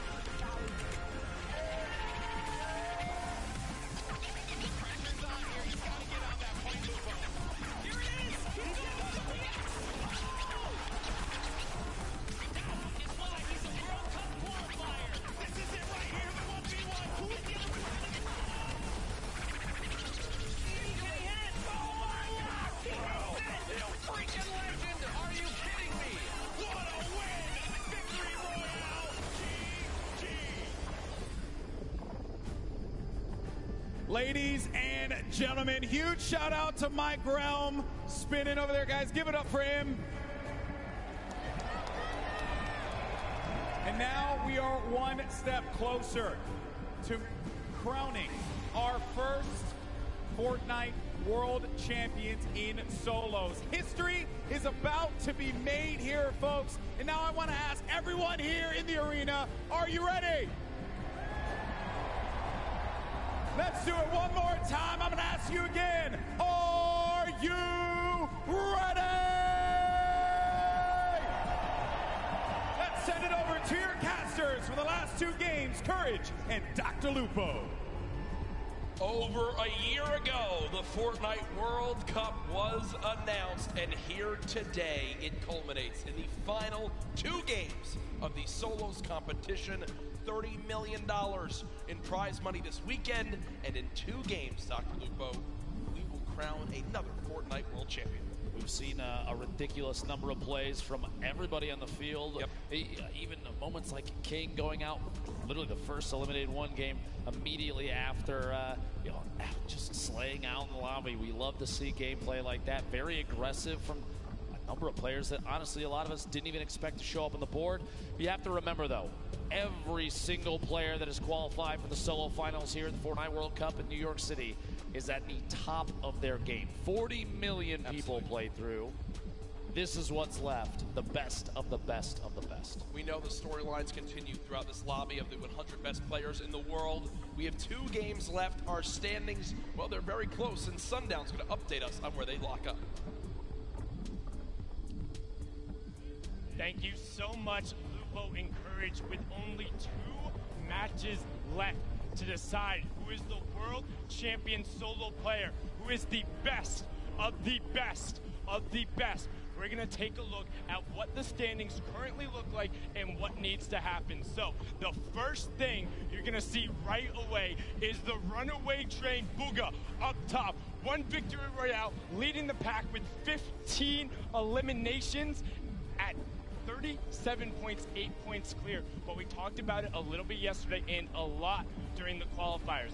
What is a reasonable game to expect? We've seen a lot of the victory royales today actually coming from more passive players. They've been getting around 11 to 12 points apiece. We've been seeing high volume eliminations happening in the early and the mid game. But right now, looking at this board, Peter Pan sitting in 10th place right now is just off of the mark. He's 16 or 18 points off. With a reasonable game, he could challenge towards that. Let's take a look at the second page, because then from 10th to 20th, it is a 4-point difference. Mongrel, with a fantastic performance in the last game, pushes himself into contention, and this top 20 is the line where you will see an increase in that prize bonus. You want to be at minimum on this page when all is said and done. 2 matches are left. We have already seen world champions crowned in creative and duo. Who will be the ultimate victory royale and who will take home the title? We're going to throw it back inside and see the final 2 matches. Lupo, Courage, let's take it home. Thank you, Sundown. The standings so close, all for the coveted trophy that you see on your screen. The title of Fortnite World Champion. 15 million just for the solos competition. 3 million for first. With 2 more games left, who do you think comes out on top? I would love to see the 13-year-old from South America, King, show up big. I mean, he's put on a fantastic show thus far. You have to remember, just 1 slip up, 1 bad game, that's not enough to take you out of the lead. He very easily, a solid high elim game, a top placement, doesn't even have to be a victory royale at this point. With how well he's played, he could make his way to the top with ease. Can anyone catch Bugha at the top of our leaderboards? The lobby is ready. Ladies and gentlemen, the battle bus launches in 2, 1. Game 5 underway of the Fortnite World Cup Finals Solos competition. Can they catch Bugha? His lead remains from the incredible Shockwave plays earlier. All 100 players in the biggest day of their entire lives fighting for their big share of the, well, $3 million first place spot, $15 million in total. Last game saw him a last-minute clutch there. Took home a victory royale. We're going to watch his drop in here as well as everybody else near the top of this board. As we go into these later matches, folks, keep in mind we're going to try and keep an eye on those that are closest to contention for that world champion position. Very, very important to know that. Go to the board there, you see 4 of the 5 llamas in the very south edge of the map, starting in Salty, all the way down to the east of Happy Hamlet. 1 more all the way to the top middle. Those getting picked up early are very, very important. A baller for Psalm already at the beginning of the game. It's like he may have been the only one to drop up here. And are you kidding me? A Jug, a proxy grenade launcher. I was like, sure. He's only averaging 1 limb per match. You see, but he's in 2nd place. The values so key for placement. As placement in the top 18 of every match. So we played 4 games. That means he's gotten placement points in every single match so far, Dr. Lupo. It's the big reason why he finds himself in second place. To be that consistent in this lobby, absolutely insane. Gotta break 25 to get those points. Arkram, Rux, fighting out in Westworld, as people do call it, this desert town. Arkram has had a couple games where he's just basically got fried right off the start, getting turned around right now. He was top 15 earlier. Doesn't seem to be the case anymore. Rux, who's gotten the better of him a few of these previous games, having it back on him for a moment as that airstrike did come down. Don't count him out just yet, though. This drop, honestly, one of the loot heaviest in the game. You have a lot of materials as well. A player like this, he gets in a good position, maybe even takes out Rux, doesn't have to fight anybody else down here. He can climb his way out of here with ease. 9 grenades in Rux's inventory. If he can somehow bait Arkram into a bad spot and use those to his advantage, it could be the thing that swings the tide in this battle. Hasn't thrown the chug splashes. Yeah, I was going to say, wondering when he was going to begin to throw them, but there they are. Chug splash is down. 0 limbs still as you'd expect, as he's still looking around for where Arkram could be. Maybe the hope to save those. We didn't have to necessarily use them just yet. The anticipation of combat before you know it, or at least the chance of it. I'll throw those down real quick. 40 HP shield. These two just kind of in a stalemate at the edge of the map, waiting to see if there's an opportunity to make a play. They are outside of the safe zone quite a bit. At some point, the zip lines or even the quad that spawns here might be the key to getting all the way into the safe zone soon. Grenades going out, but beamed. Rux takes quite a bit of damage from Arkram, and aggression begins. The build up, and he's going to try and take the high ground. Shots from Rux, no contact just yet. Have to do some damage before you know it. Only 96 HP is not going to necessarily be enough against a player with accuracy like Arkram. But he does have the combat shotgun, which is the ultimate tool in the game. Rux still at 96 health, has those grenades in his back pocket. Hasn't thrown any more yet. 15 builds still remaining. A very intense fight for these two. The shot comes through. Down to just 41 HP. Rux versus Arkram. Who can come out on top? Rux still with high ground. Arkram down below. Will he begin to throw these grenades? It doesn't appear so. Only 6 builds left. And remember, with only 2 games remaining in the competition today, this could spell disaster for their final performance. Arkram popping 1 shield. Definitely has a major health advantage, but still, height can make all the difference as he has the combat shotgun, but looks like for now, he's back on. I was anticipating if Rux had made a tag, if he gotten damage on Arkram down at the bottom of that building, I would have expected a push, 100%. A chance to pick up the 50 HP or shield. He's a siphon, no damage dealt there, so Rux decides to opt his way out. King, one of our high elim players, 35 HP, gonna try and get that med kit off, but he can't quite. Time to fight it out. A little bit of a build battle and see who can take ownership of the walls. King building up and layering yet again. Oh my goodness. The shockwave. He's actually going for it. Are you kidding me? Luznezi goes down, and King back up to 85 HP. What a play. On the World Cup stage. Yeah, the kid. He just shockwaved to the sky and tried to hip fire hand cannon his opponent. With 35 HP. Are you kidding me? With 35 health? Talk about confidence. It's such an insane play that it catches the opponent off guard. Stompy trying to push on it. I believe this is Dubs on the other side of the wall. Stompy gets the wall, gets the elim. Down goes Dubs. And also in the elimination feed, Aqua, our Fortnite world champion from yesterday, has eliminated Tfue. Match 5 out of 6, 1 left. Those players, the 16 that have already been eliminated, they still have 1 game remaining. But our current leader on the standings, Bugha, down in Lucky Landing, going to make a rotation away. Avoid any damage. At this point, going to be the most important thing is getting ahead of the game here. As the storm is pressing on in, he's only against 1 other player down here in Lucky. So the opt to rotate out to the west towards the river, probably the best one in this situation. Doesn't want to get challenged. He's got a free rotation up now. Slip is right there. Without realizing it, too, he is relatively close to 2 llamas in the south edge of the map. Wonderful spot, either of them, 1 on his left, 1 on his right. I doubt he will since he's going through the low ground, but Bugha, so far, man, 3 out of the 4 games has been fantastic performances. He had 1 where he dropped off early. Remember, he was eliminated within the first 10 players in the game, but still keeping his lead because of how well he's performed in the other 3 games up to this point.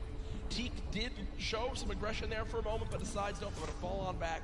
Don't want to take this 1v1 out in the open.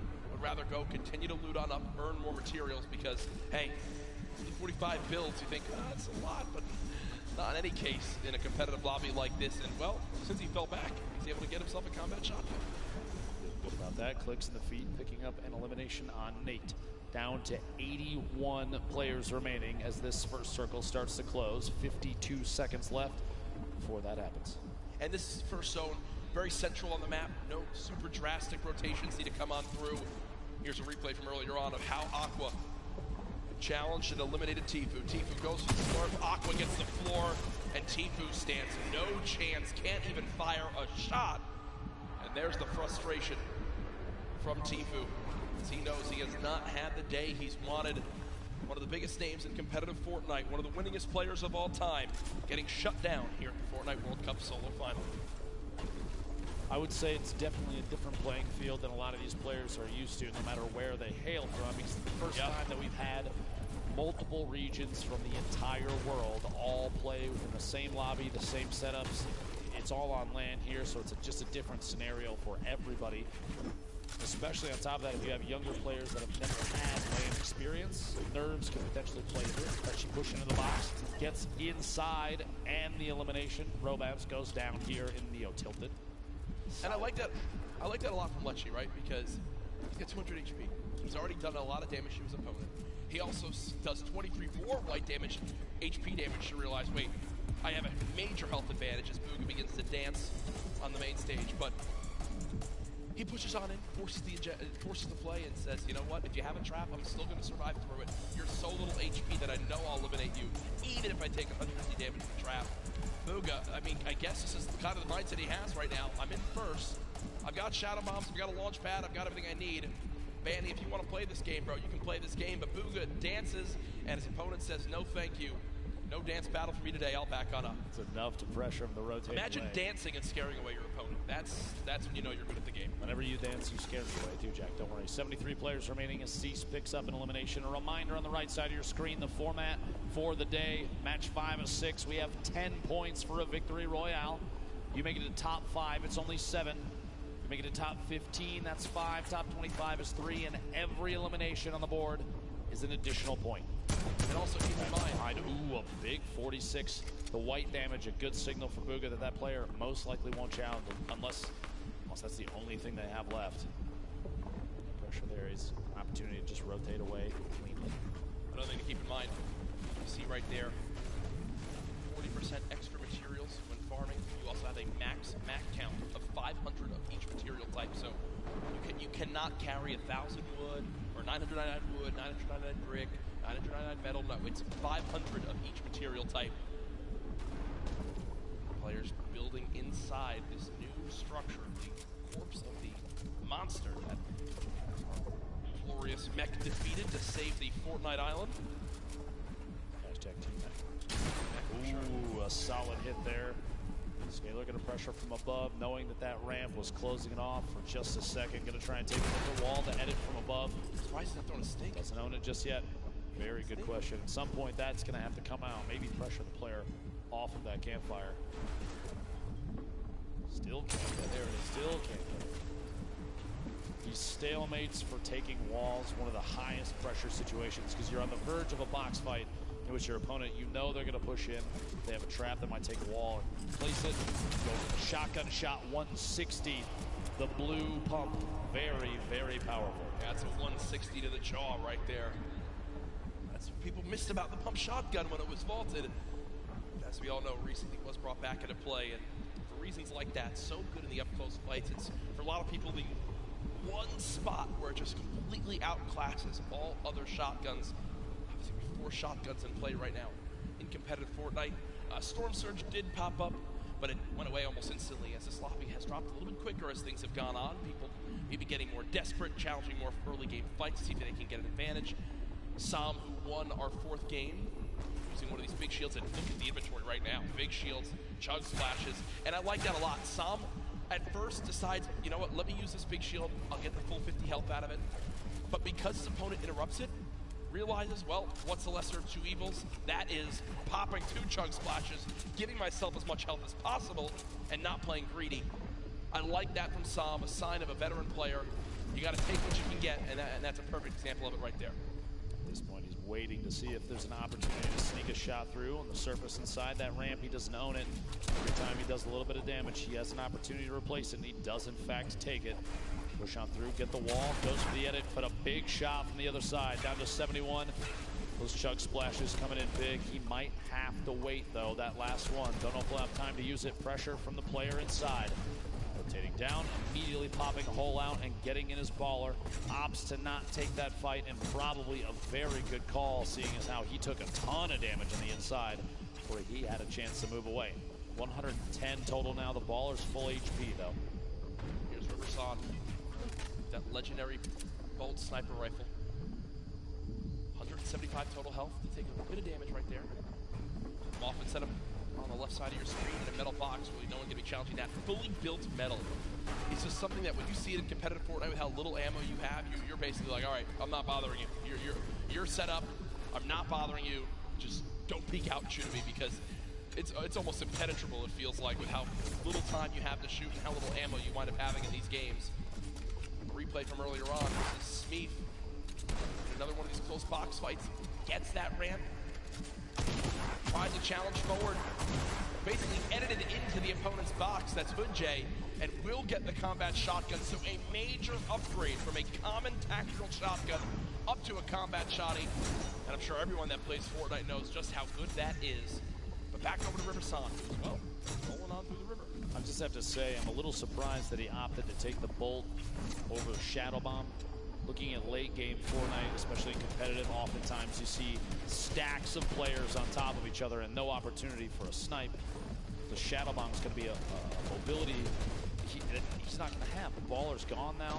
Yeah, inside this box. I don't know why he didn't take the Shadow Jab. To be honest, I think Riverson viewed that as, all right, I have this baller. I'm going to play around the baller being my, well, Shadow Bombs for this game, and that's not the case. That was what just happened was the worst thing that could have ever occurred for Riverson.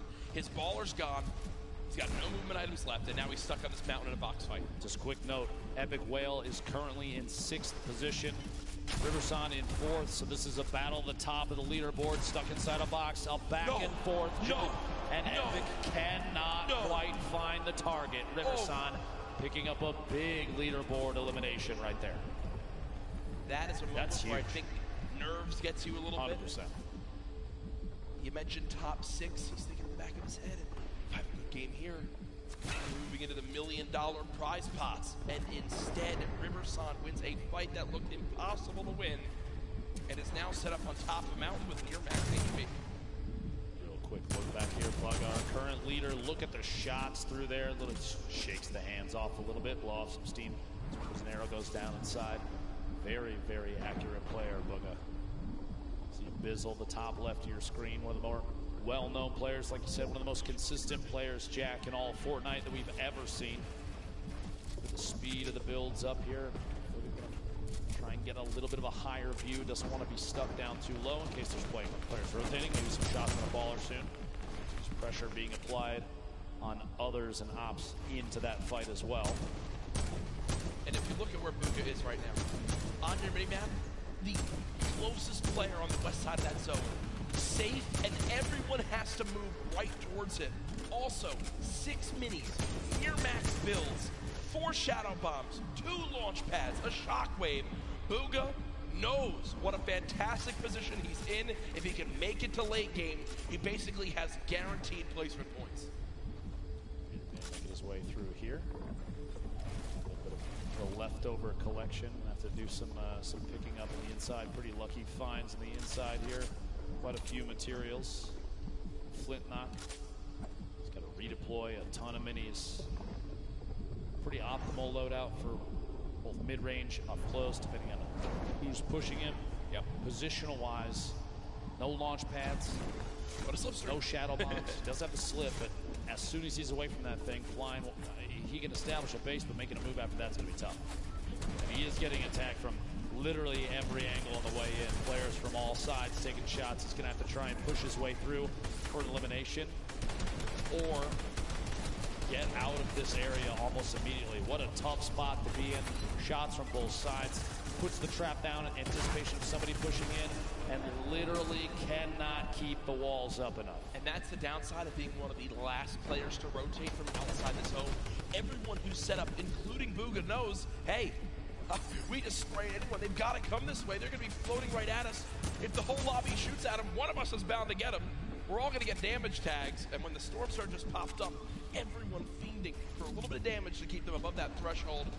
Thankfully for the players in the lobby, only 2 more people need to drop before Storm Surge goes away, so don't think it'll come into play too much. All I can imagine in a situation like that right now is from the Pro-Am, Tim the Tatman getting shot at from multiple sides. Yep. It's just... Yeah, that was funny. That was funny when... You were one of them, I think. Yeah, no, my teammate Sean eliminated him. We beat Tim the Tatman on land and outplaced him as we take a look at players stacked up all on the west side of the zone. People at home don't know is that we are literally looking at Tim as we say that, which is makes it better. So, launch pad used by Bugha right away, and with 2 launch pads with all this other movement, he just needs to survive this movement. And guess what? This is a zone on the high ground. It's directly on this mountain, so for pretty early on zone, it's going to get awkward right away. Bugha has made it in, but has taken a lot of damage. Will use some minis to get back up to 150. Has made it to the zone. Benji Fishy just below, who's currently top 13 in this game. Player to G still has a little bit of a high ground advantage. Just going to look back at Bugha, who's going to build his way up. See if we can spot anybody on the move. This position still very, very good. The edge of the next safe zone. 2 seconds until that pressure starts to apply, and a lot of players you see on the minimap have already started to rotate in. They're making their moves now, but shots from Bugha and many others as these players are flying in. Can you launch pads? Get some shadow bombs used in situations like this, and no shield on that player. Bugha right now has a total of 16 elims today. King is in second with 15. That's all it is. You just get set up in the zone, fire people who have to move from the storm. It's the common enemy. Every player in the lobby. Issa did just go down to class, and we also saw Vivid drop a couple moments ago, so nothing really from Vivid this game, unfortunately. Bugha 1 elim so far. Continue to look on down. Here's the perspective of a drop coming on in. Everyone's made it up on the mountain right now. Still some people on the edge. You see the likes of Cease still alive. Clicks, Zate, Creo, Cosmic, Skype, who earlier on took home a game of his own in game 2. Quick note, by the way, Riversun, who we saw eliminate the 6th place position, has gone down himself in 4th. So he is out of this game. 44 players reversing your feet, going down to Dementos. And we are not even at placement position just yet. And we're looking at the 6th to 7th circle transition starting in 10 seconds. Everyone has to move.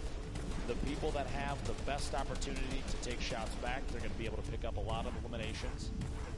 Players are going to be on rotation. Things are about to get real tough for a lot of the people. edit.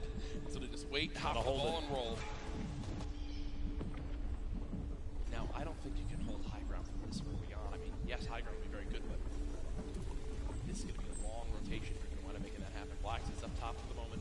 Bugha, you see him flying on over with the shockwave grenade.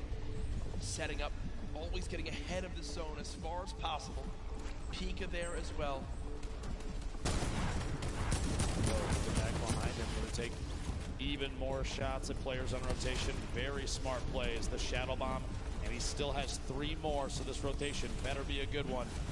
A chance to get ahead of a lot of people here. I really do love this. He knows how close he is to placement points, and he's got such a lead right now that unless someone has a monster performance, if he just gets placement points, makes it to the top 25 again, with just 2 games left, that could be really all he needs to secure this Fortnite World Championship. And he got the zone. The zone's going back his way, but Bugha goes to edit out, and there's a shotgun waiting for him. Down to under 50 HP, frantically trying to pop these minis. The spray coming on through. Can our leader hang on to placement points?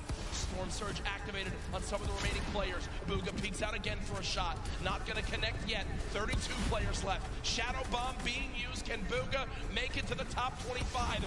3 more points can be the difference between making it as our #1 player today or 2nd place. Bugha still bouncing up. 30 players left. Just so frantically looking around for potential victims. You'll notice as soon as they're box to box, right next to another player, players like Bugha will opt to build straight up. One more, 26 remaining. If one more goes down, he's going to pick up placement points. Keep an eye on the feed just to see only one elimination remains. There it is, 25. So he's already into the placement points now. It's going to push him even higher on the leaderboard. Everybody left picks those points up too, but as we move, players starting to drop left and right. Sky still sitting on a baller, as well as Fatch. Pika with the ultimate high ground, and Bugha right in the middle, right in the thick of it, looking on the outside. That's a very smart play. In that moment, you have a baller flying up. You don't want those players to hold on to those. Taking the shots to break it out, maybe force an engagement. Only 8 builds. 15 now. Out of builds, no movement items, made it to top 15. For me, this is already a fantastic game for Bugha. You've got placement points. Another elimination. How about a second? Bugha, what are you doing? 2 elims come in. He's back up to near full HP, and he's in the top 10, and he's got all the materials he could ever need. Bugha, how are you making this happen? From no mats and no movement. One player nearby. Bugha at 3 elims, still ahead of the zone. He can absolutely win this game, Dr. Lupo. 2 away from more placement points. Opts to drop the extra weapons in his inventory. A gold AR, the green pump, 6 minis, and a campfire. 42 builds remaining, and he's just looking. 5 players left. He is sitting in one of the best spots I think he could have possibly imagined. Creo picking up an elimination. He's sandwiched between Pika, Piza's, Creo on the ultimate low ground. He's looking any chance to pop through when a player is not looking to get a shot in might be enough. Still has mats, 1 player below. Bugha just staying ahead of this. Has only taken 1 score tick so far. Player up top fighting, player down low fighting. Can Bugha make the impossible happen? Dodges the trap as well. Taking a little bit of storm damage. Bugha's got to make it on in. 1 build left, drops on in Bugha. No! But either way, it's all good. Look, he's done what he needs to do. He knows how important that game is. Now we're in our top 3. Pika up top. You're following him earlier on today. Pizus and Creo all the way down low. 0 builds in Pika's inventory. It's going to be tough. He's going to have to drop in and go for a fight. Cannot connect. Pizus finds that elimination. Creo gets the final one, and game 5 goes to Creo. I don't think he can believe it. I don't know if anyone caught it at home, but what he does right there is flint knocks the opponent, hits him for that body damage, and then shoots him into the zone. Great game for Creo right there, and you see repping his team. Woo, clutching on up in the end. Here it is, the final moments. The zone closing quickly, a fully closed zone. Creo's got to build on up. You see, health advantage was to Pizus. Pizus would win that game, but a full damage flint knock connects and swings the tide in his favor. Here it is one more time. Boom! Right to the chest, sends him into the zone, and wins the game. From Creo as he takes game 5, the victory royale, 10 points plus his eliminations. Huge game there, and Jack, we still have one more. We do. We still have one more game here at the Fortnite World Cup Finals. I don't see any way that Bugha's fallen out of first with that performance. He absolutely popped off. We're about to take a look at our standings, but Bugha may just be in a position where all he needs to do is find 1 or 2 points. And there it is. 1 or 2? Are you kidding me? Ladies and gentlemen, Bugha sits atop his throne, far and away in first place. He is 1 game from $3 million. The most eliminations, tied for the most victory royales, by far the most points. Bugha has put on a show and is nearing the title of Fortnite World Champion. Here's a look at the remainder of your top 20 there. 17 points. That's what you need to break into the top 20, Jack. Yep. But even then, you're still 30 points away from first place. You need a 20-plus elim game with a victory royale and 0 for Bugha. Good luck, have fun, but we do have Jordan Fisher on the floor, one of our members of that last game. Playing health right there at the very end in such a high caliber game. Again, another stacked lobby right here at the end. Yo, hoping for some lucky health ticks in your favor, and that happened. Thank God for the best reaction for the wins so far today, in my opinion. Where's your headspace at going into this last game? Right now, I'm on third. I just need to clutch up, make sure that I don't make any dumb plays. I just keep calm and keep how I've been playing. Well, it's great work. Fantastic job. Great victory royale. Back up to you guys. Great to hear from Creo right there as he takes game number 5, the nerves in those final moments. You saw the celebration. I think he even almost couldn't believe how it all ended on up. But victory royale, you know the difference between 21st and 20th is over $60,000. And a win like that, with how close the standings are, could make the difference between earning $50,000, which is still great, but $112,000, which is to follow. But we're not quite ready for Game 6 yet. We do have Balla over on Unreal Island with some analysis of Game 5. Guys, I do have that, and what a performance here from Bugha today. Every single game almost placing consistently in the points and finding himself some eliminations as well. Only falling in that second game early on. We're going to take a look at some of the eliminations that led him to a top 5 finish here. Bugha, first off, breaking the baller on the side of zone, making sure that he knows exactly who's moving in. Why is he moving in with the baller inside of the zone, inside of the center? And then as well, getting an elimination here onto Kluja. Absolutely amazing job by Bugha there. He actually got into top 5, so an amazing finish. He's got 2 points from that, plus all the other performances, other placements in that match. We've got only 1 match remaining. Just like you guys said, it has to be a big one for somebody to overtake Bugha at this point. So Lupo, Courage, please close us out.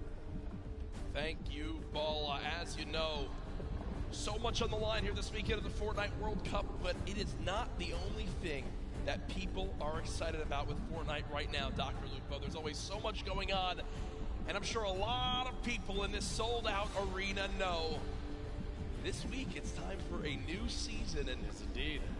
You guys want to see the first tease for the new season of Fortnite?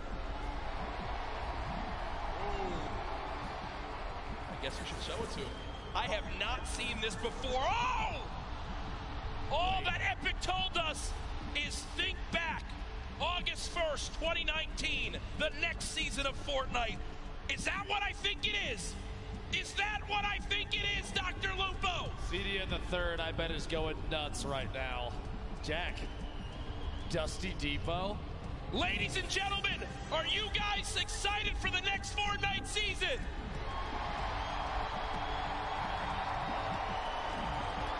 August 1st, all will be revealed. And my God, I got the chills right now. That's the first time we saw that. It is.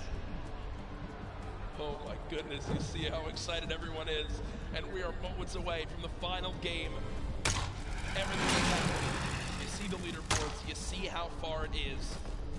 You're Bugha, you're up by so much. What's the rest of this lobby? It might at this point be a second place, Jack. Such a lead right now. Bugha showing why he feels as though he deserves world champion. And at this point, I mean, you can't really blame him. He's playing out of his mind, playing incredibly intelligently. Positioning is key, and he's going for placement every single time. Showing why he's on top of the leaderboard.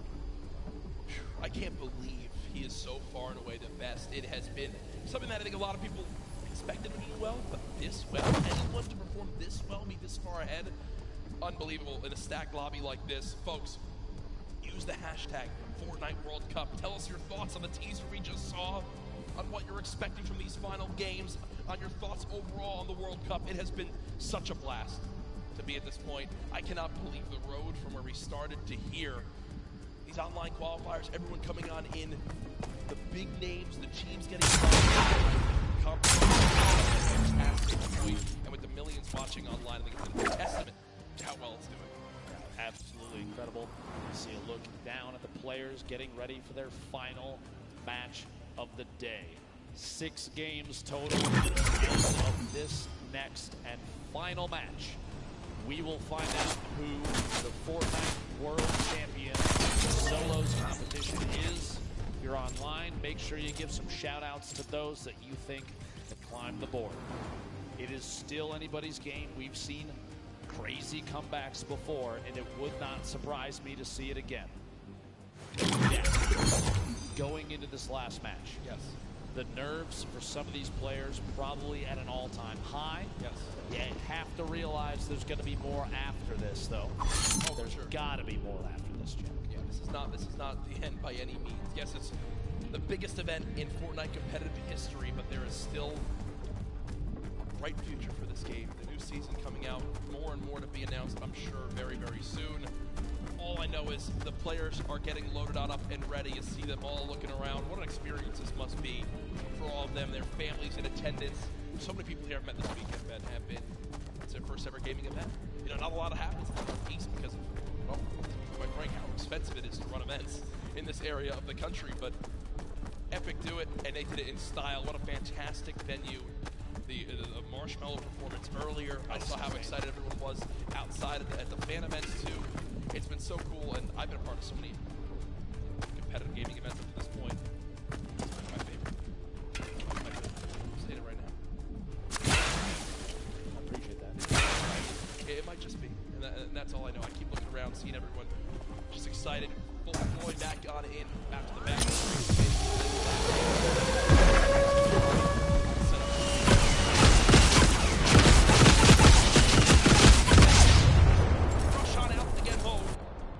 Outside of the fan experience, we're going to crown our champion. We're going to crown our world champion. You want to be here for that big moment. Congratulate them. Celebrate the achievement. The trophy. How are they going to get it? Because Jack, I'll give you $20 if you try to grab that thing right now. I almost threw the headset down, and I thought, you know what? If I don't do that, my career is much more worth it, I believe. Again, you know, look at these lobbies. We played on these setups the other day. You know, you can't really creative. You can just sit there. So we're used to in-game tournaments, right? Where you can go and see the prize pool and see how this works.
Performance.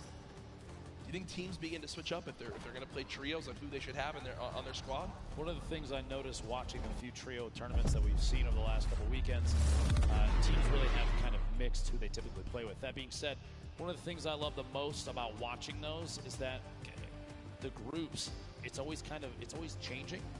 And I think that exemplifies just how connected the competitive community really is. A lot of these players, we see Skeptic holding up the L of the camera, which is really very funny, and people doing emotes on each other after like, day. There's really kind of no bad blood between anybody because they all recognize we're all here for the same thing. Competition. On top of that, it probably doesn't hurt that they all take home $50,000 at a minimum, right? Every single player. So that definitely can't hurt. But real quick before we move on, Jack, I just want to ask, did you ever think that any of these players, the list of names, would see these players at this event? I mean, we've watched them grow and change over 10 weeks of qualifiers. We saw people kind of rise up out of nowhere sometimes. And the other side of that, we have players like Tfue, who've been well known for forever. It's amazing to see the list. No, for sure. There's players that I think a lot of people expected to make it in, but didn't. All I know is there's been one player who's dominated so far today. It's Booga, and Sundown is over on Unreal Island with a breakdown of how he made it to this point. Thank you so much, Lupo and Courage. And with one match left in the Fortnite World Cup final, one match to put everything on the line, the Sentinels player, Boga, has dominated the entire competition. He said from the very beginning, I don't care what's going on. I'm going to do me. I'm going to challenge every single player.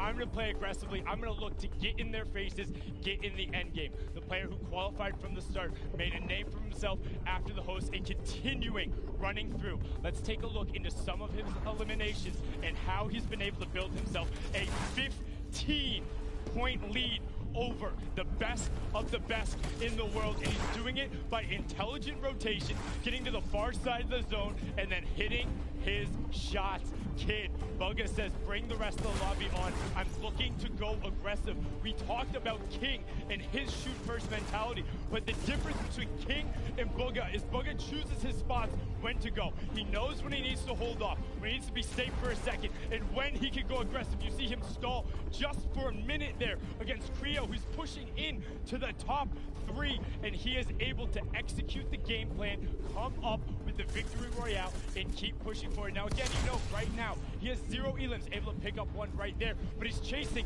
back into the storm. He's not looking to run forward, he's looking to catch them afterward. And same thing there, dropping down, picking up Kinzel, breaking the trap, and this one in particular, incredibly well done. With the infantry rifle, laying down the shots, able to pick that one up. And you know, the one thing I really like to see about Boga afterward, every single time he hits those shots, real quick, he's just making sure he gets everything clean. No sweat going on him, no sweat indeed, because he is sweating out the rest of the lobby. If you see Sentinels Boga running at you, you need to be defensive or disengage, because he is not letting it go. He wants the top spot. He wants to be your wire-to-wire leader, and he wants to name himself the best Fortnite player in the world. One more match left. Lupo and Courage, take it away and close us out. Great stuff, Sundown. Got to tell the story of how our player in first place has made it this far. Again, we appreciate your patience as we just get a couple things sorted in the lobby, but I believe I've received word. Everything is set. It all comes down to this. Millions and millions played online. Only 200 qualified for the Fortnite World Cup Finals, and this is the last game. The battle bus has launched one more time. The Fortnite World Cup Finals ends right here.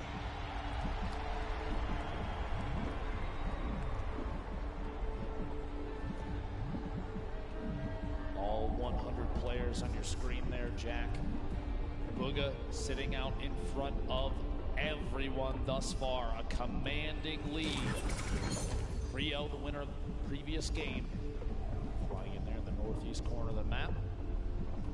Spread of players across the screen. There's your top 10 on the left side. Boga, Psalm, Creo, Skype, Nate, Riverson, Rux, and the rest. Average placement thus far of 25th. For Creo, only 8 eliminations, but 30 points. Enough to put him in 3rd place thus far. One thing to remember too, yesterday, Zate and Saf held on to the lead the first 5 games, and it slipped away in game 6. Boga has been in the lead for all 5 games. He has never lost the first place spot. Will he suffer the same fate, or can he close it out right here to remain our Fortnite World Champion? Boga, by the way, hails from Pennsylvania, 16-year-old player. The Sentinels qualified the very first week for the World Cup. So he just got his first part-time job to try to start earning money to buy himself a car. But instead, after this, could walk away with $3 million. Dude's gonna walk on in and say, I quit. Can't wait for him to get home. You know, imagine he wins $3 million here. His parents are going to ask him to take the trash out. He's going to laugh. Yeah, right. He'll just pay his butler to do that, I guess, at that point. Cease currently set up many builds. One of these very early awkward fights. Cease knows that as well. You look at what he has. A common infantry rifle, 25 shots, and a drum gun, 0 ammo. Jack, one of the first 4 to go down in this match is Skype, who was in 4th place. Wow, so a little bit of pressure tough. already gone from that top spot.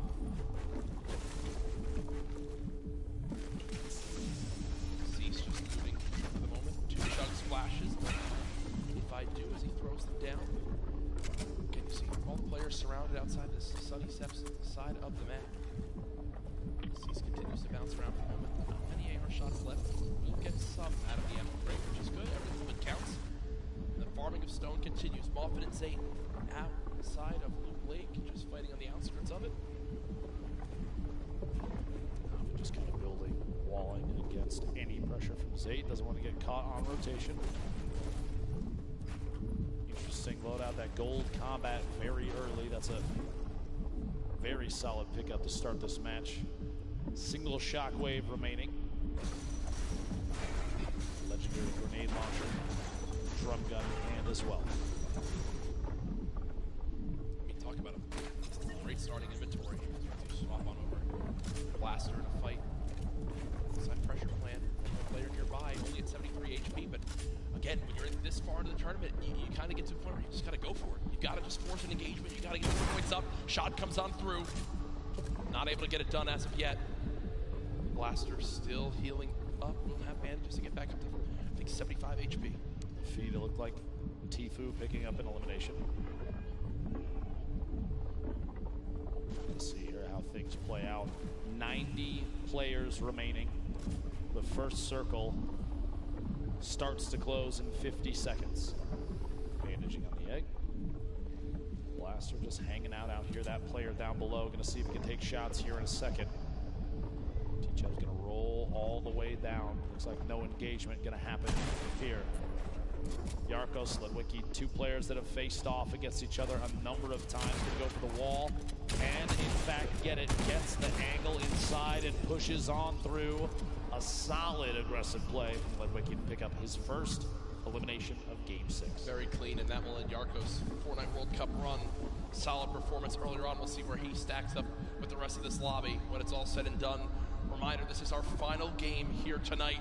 Use the hashtag Fortnite World Cup. Get it trending, just like yesterday, alongside the millions of people watching online. Sam, who is our player as well, near the top of the leaderboards. What can he do in this last game? Can he make the trek to try to catch up to Bugha, who was 15 points ahead in first?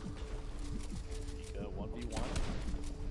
Angled down through a handful of edits here at Mega Mall. He's going to push around the side and try and make his way inside Mall itself. Pika earned 12 of his total points in just the last match, and I think that says a lot about what is possible.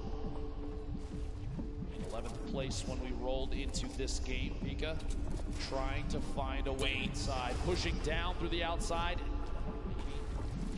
Does in fact get the wall replaced. Are you kidding me? Used the shockwave to get down the wall. The player inside was smacking out with it. That's unbelievable. He basically called the bluff. He called the bluff. The guy was trying to break the wall to secure it for his own. Pika was like, okay, break the wall for me. I'll just replace it my own. And he does just that. Pika, full HP, 2 slurp juices, 6 minis, a very good assault rifle, the shotgun, but it looks like the aggression doesn't end here. Wall instantly broken. Airman's placed as well. And he can just continue to play these box fights. Will he use the shockwave to try to drop down his opponent again? He's done it once. I'm surprised we've used that same tactic here soon. At this point, 100 HP, 100 shield. I do not blame him for being aggressive here. Knowing that players may be a little sparse in terms of loot, he's trying to track Keenstar on the outside, rotating around the edge of Mega Mall. These 2 players going to end up on top of each other before you know it. Oh my gosh. Floor loot. Okay. A heavy sniper rifle. And another slurp. Okay. Oh, he's looking for it. It's like Batman. See him watch it. He's waiting. Dropping on in, does use those audio cues to try and track down the opponent underneath. Opts to back out of the fight for just a second. Get a different angle. Pika's awareness inside Mega Mall is insane. Knowing exactly where his opponents are and exactly when to push. Already picked up one elimination using those skills. Gonna see if we can find a second player in the slip. Going for the snipe. Oh, and he can't quite connect. Imagine what would have happened in the arena if he hits that shot. He dabs after it. And he dabs after it. He's like, all right, this is mine. See you guys. With Jay, the only remaining player in the Mega Ball area. Vika just going to go back up. Another slurp still inside, so Vika knows if he gets in a fight, he can get the elimination. Even if he's weak, he can pop a slurp, go grab another. Don't think that's going to happen yet. Shift our focus. There's Booga on your screen, Core Gaming, and Veggie Fishy. Within a couple boxes of each other, maybe a fight will break out here soon. Snow rolling in the top right as well. Now the baller. Ball boom on your screen. Edges there. Laleo being quite a bit. A ton of damage taken. Meanwhile, back at that small town in the southeast corner of the map. Banny, Arkram, back in a 1v1. Most likely, honestly, round 6 of these two facing off at the beginning of these games. 73 players left. The Storm right on their backs. He's going to start moving here in a middle battle, but these two decide to fight it out right now. He phased through the floor, could have opted to go up, misses the shot. A little bit of damage. Down to 140, going to opt for a mini. Even just the 10 shield might be enough to save him from Arkram. We'll have to see here. Pressure to the stink. He's trying to find a top down and kind of lead the shots on what may or may not be a build out from Arkram. Might do it. Arkram dropping all the way down the campfire. And he's going to drop that on one corner in an effort to push Arkram out of the box. Unbelievably, honestly, what a shot from Arkram, the bottom there. A quick edit on the ceiling. Shot comes through. Health very similar between the two. Slight advantage to Arkram right now. Have to imagine that almost every 1v1 between these two has played out so complexly. If we're watching this right now, I guarantee you this is not the first time we've seen it. What a shot, a quick flip and edit on the ramp. It's cat and mouse. It's literally cat and mouse in this fight. This is one of the most insane 1v1s I think I've ever seen. 64 HP remaining. Bandy's gonna have to back all the way to the top. Maybe the campfire down. Second gets dropped in. Gonna have to wall against that. The ramp to save him. One chance for the minis. He's gonna wall off. Still back and forth between these two titans. The campfire goes down. As soon as that wall edit happens, the ramp inside just to prevent any push from the opponent. Apart from finding another angle, might be the only option at this point. The campfire, though, is going to have dealt a lot of HP back to Banny. Shot through, can't quite connect. Here we go, pressure up top, and oh gosh, dude, the pyramid block. Finally, the Storm deciding it's time to play the fight out, and Banny goes down. Hey, great fight, though, man. That was insane. That went on for a full 2 minutes. I love that we got to keep our eyes on that, but moving across the map now, it's Pika. We were complimenting so much on how easily he can move through these boxes in Mega Mall, how he can navigate these areas, and it looks like that same exact pattern is continuing. It's Squexy, who's at a major health disadvantage, but as I say that, does hit a quick little shotgun shot that I think will push Pika away for a moment or make him reassess what he's doing. Maybe a misclick. It looked like he didn't really mean to do that. Eventually, he's going to have to try and take some sort of aggressive stance soon. A minute on this Storm before it closes, and he's not in the next safe zone. Rogue Shark on your feet, picking up an Elim. We're down to 68 players remaining. Outside of that 70 range, the Storm starts to tick on you. Pika, no wall in place yet. He's just trying every chance he can to take these walls. This is the speed of these players. This is some insane stuff. This is why they're here at the World Cup. Can't quite hit the shot. He did a reset, took the other corner out, just as the opponent inside takes a shot with the shotgun. Can't quite connect. Still going for these wall replaces. Big hit there, down to 16 HP. And he's got no mats. He's got 2 total builds, so with the zone pushing as well, this looks like it's got to be a Shadow Bomb play. Pika is actually going to dive into the zone to make his path a little bit less predictable. Will take the long route. 10 health, he's got a launch pad. I'm going to tell you right now, Pika is not happy. Yeah, you see him kind of sigh right there. Uses both Shadow Bombs. Uses all the materials he has. Only can only build one wall. Can't even box up for safety. Uses one of his launch pads too.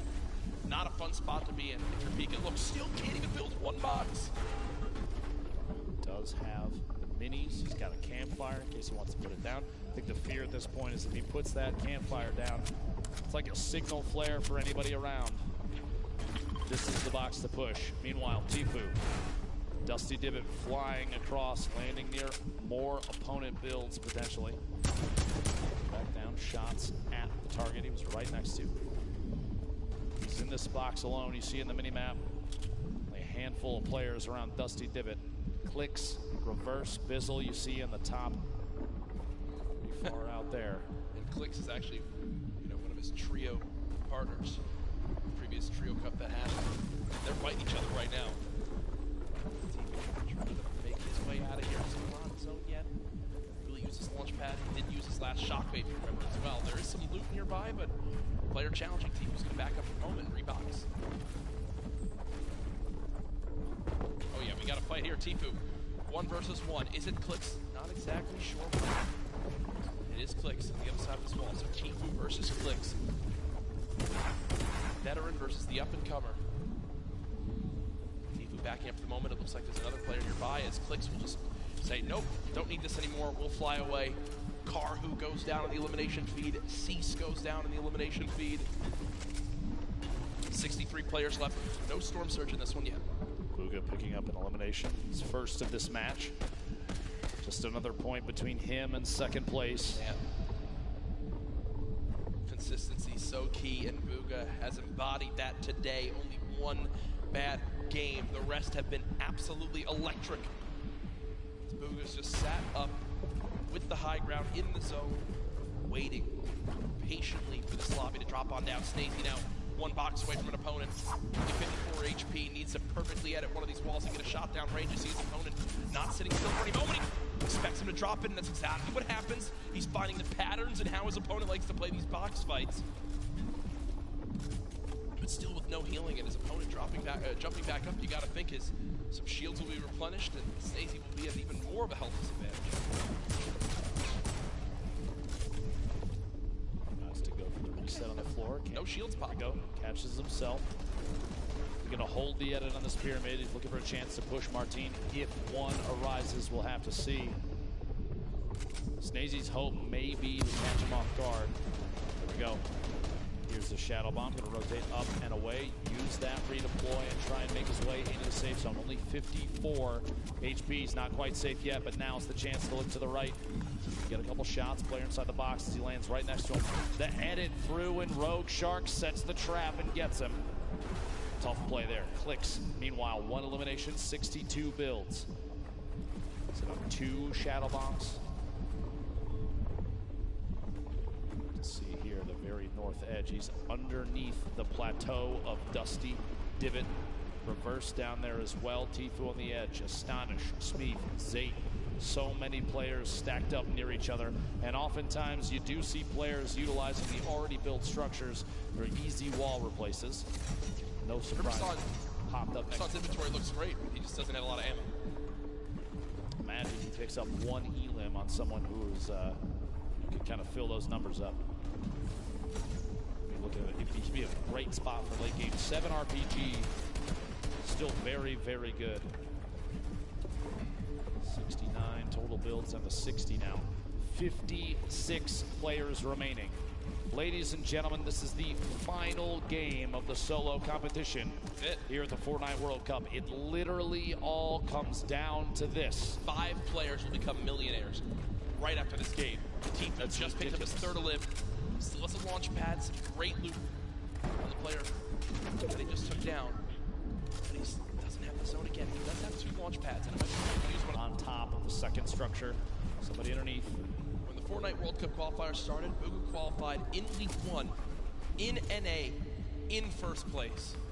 From the moment Fortnite World Cup started, he finished atop the North America region.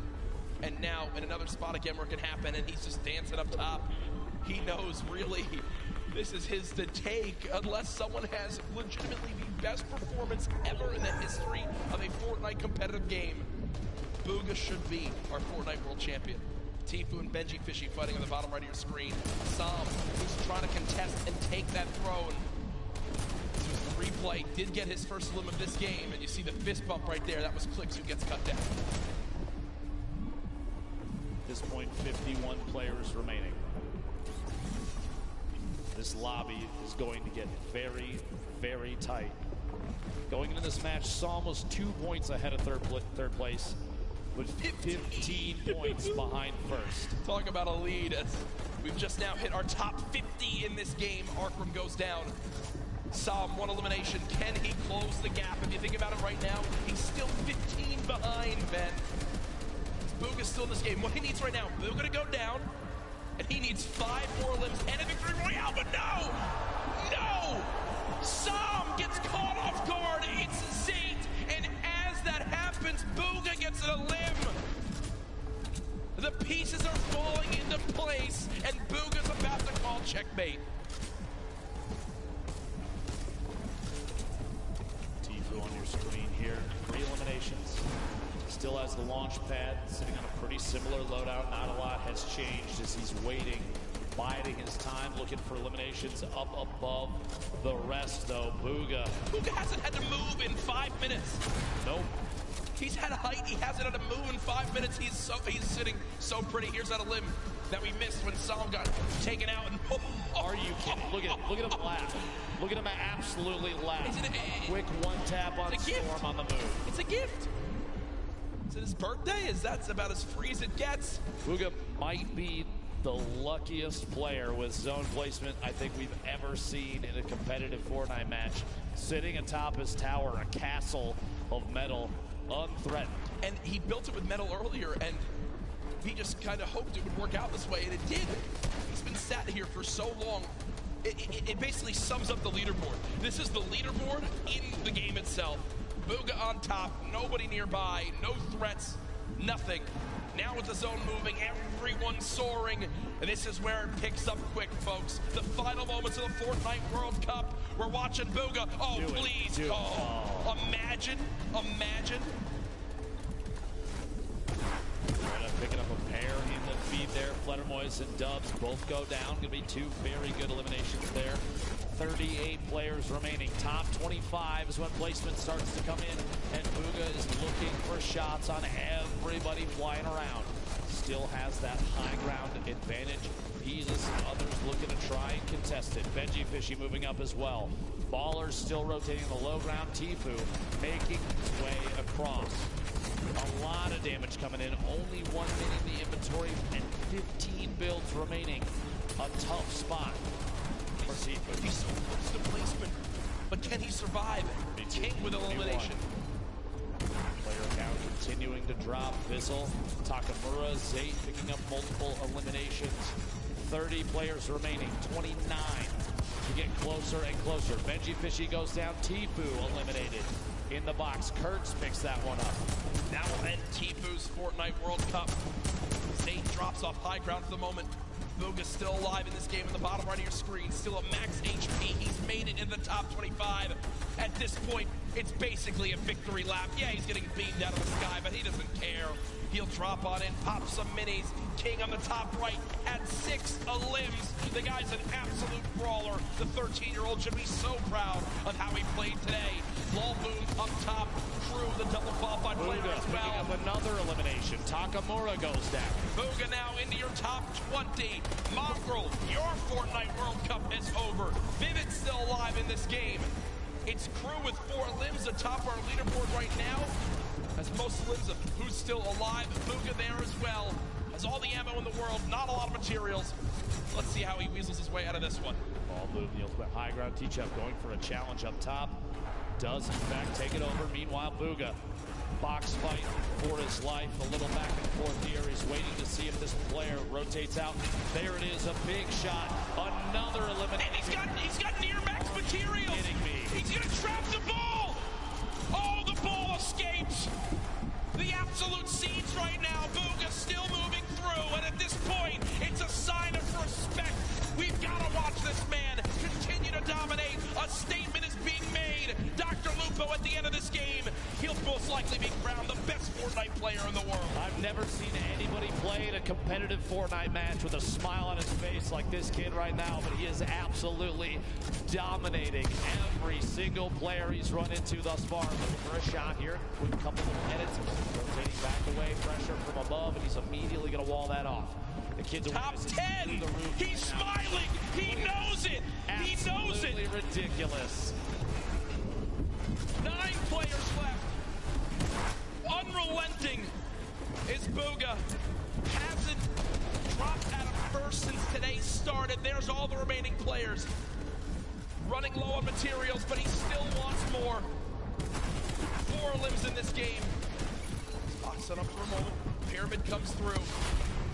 Booga still alive. Shots going down. Can't connect with that one. 1 build left. The final moments of Fortnite World Cup. Oh my gosh. Bow down. Surprise. Bow down to Booga. Doesn't even matter. 4 players, 3 players remaining. It's a fight out for the victory royale in game 6. 2 left. 1v1.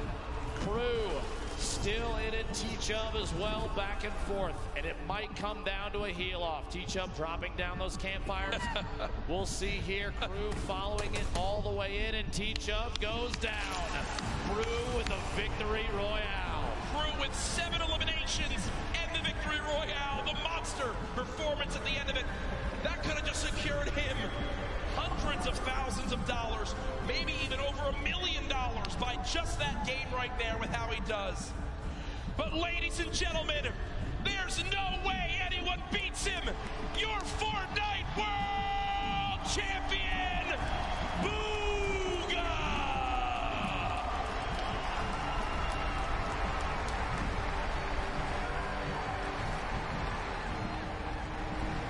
$3 million richer, the biggest individual prize victory in competitive gaming history. Millions watching online, and folks, he didn't narrowly win. He absolutely took the best Fortnite lobby in history and taught him a darn lesson. Ladies and gentlemen, one more time for your Fortnite World Champion solo winner. There's his family looking on. Hey, get double chicken. get the extra meat, do the whole thing. He's buying, I'm going to tell you right now. And there's the dance. I don't know what that is, but I'm going to bet his dad if he's got moves like that. And that's what it's all about. Booga hasn't moved, as we'll probably need security to get him to leave this arena. Ladies and gentlemen, let's give it up again for Booga, your new Fortnite World Champion.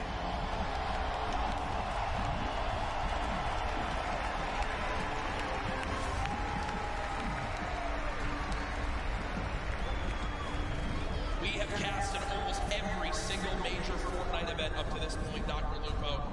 I have never, ever seen a performance come close to that. So far and away, the winner that literally them backstage didn't even have to calculate it. It was done. Immediate. Normally, folks, we do have to wait a minute or two, and they need to triple check. They went right to it. It was absolutely ridiculous. Insane. Out of the gate. The trophy presentation, by the way, is coming up very, very soon. But Jack, Booga from game 1, a 19-point victory royale to start the entire thing all the way to the finish. He nearly Good doubled. Lord. He nearly doubled second place. 59 points. That is one of the most dominant performances in competitive gaming history. Second, congratulations to Sam, who beats out Epic Whale by 1 point to earn $1.8 million. Epic Whale, Creo, King there as well. You see Crew, Skype, Nate, Riverson, and Fatch. And then our top 20. Rux, T-Chubb, Mongrel, Stompy, Dubs, Pika, Bellow, Flicks, Peter Pan, and Commandment. $112,500 or more earned. But as always, a congratulations to everyone who made it this far onto the biggest stage, the Fortnite World Cup Finals. Absolutely ridiculous. Ladies and gentlemen, thank you so much. From myself and Courage JD, the opportunity to cast the Fortnite World Cup could not have happened without you. But this isn't our show, Jack. We absolutely need to pass it off. If you could, please, Golden Boy, take it away. An incredible ending that was. Welcome. Booga!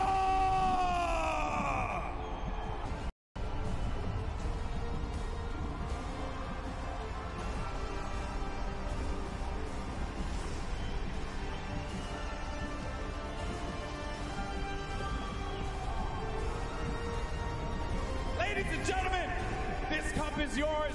One more time, your world champion, Booga!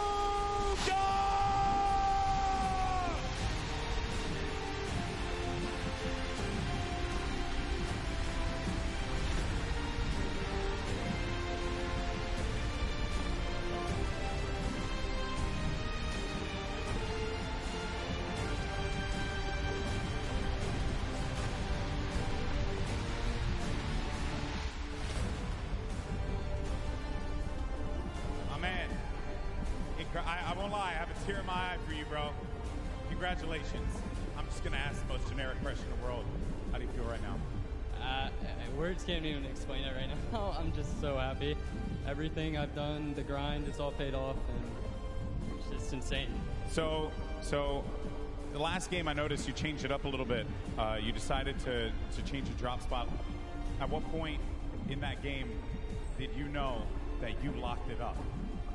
Well, pretty much. I got to center zone after getting like a llama, so it was pretty much just sealed from there. I don't know. Yeah. Now, I know that you have some family here today. They're right there. Who you playing for here, bud? My whole family, man. Sentinels. And finally, you know what?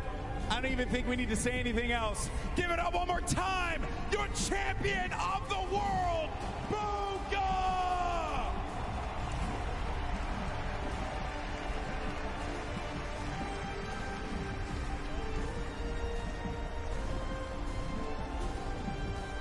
Let's get the whole team out here. Let's get everybody. I want everyone in this stadium one more time. Put your hands together for this young man. He just made history. History. $3 million in prizing. The greatest Fortnite player in the world, hands down. There is not even a question.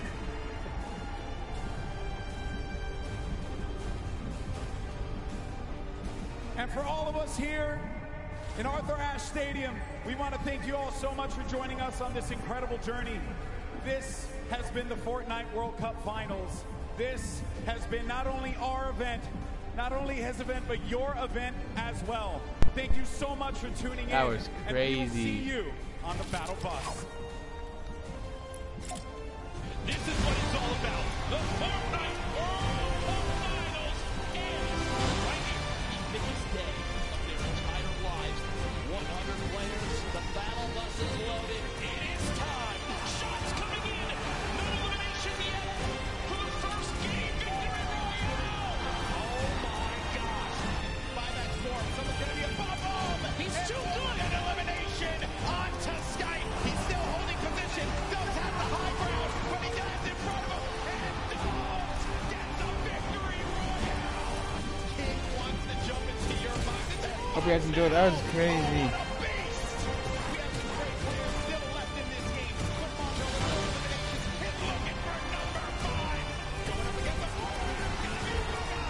Booga won from the beginning.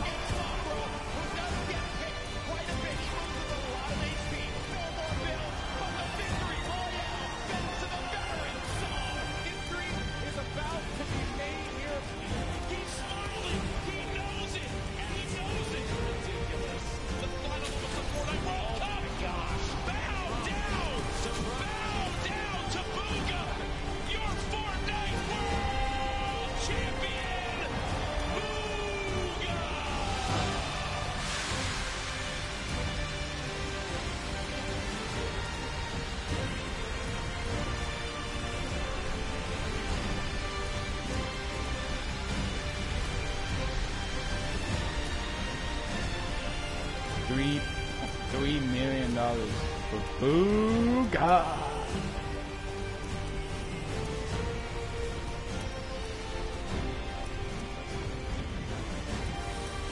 Oh, what's happening here?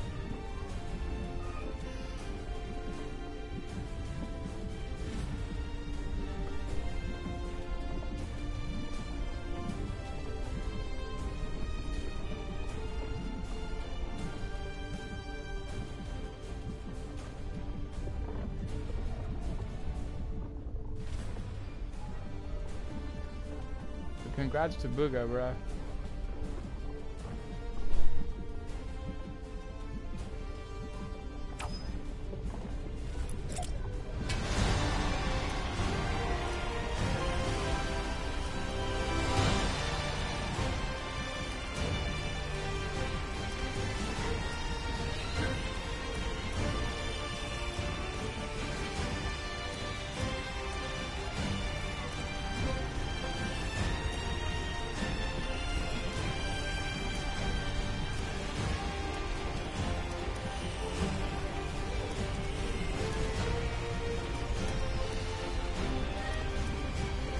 Has it gotten brighter?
It's getting bigger.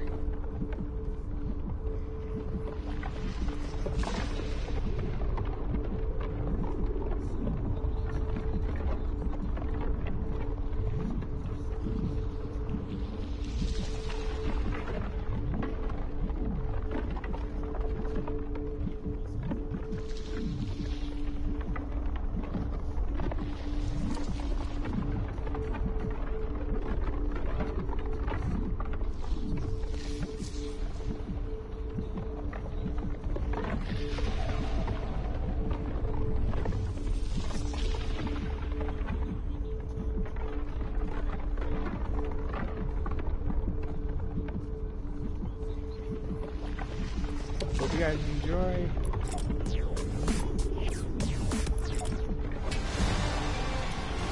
See you guys in the next one. Deuces.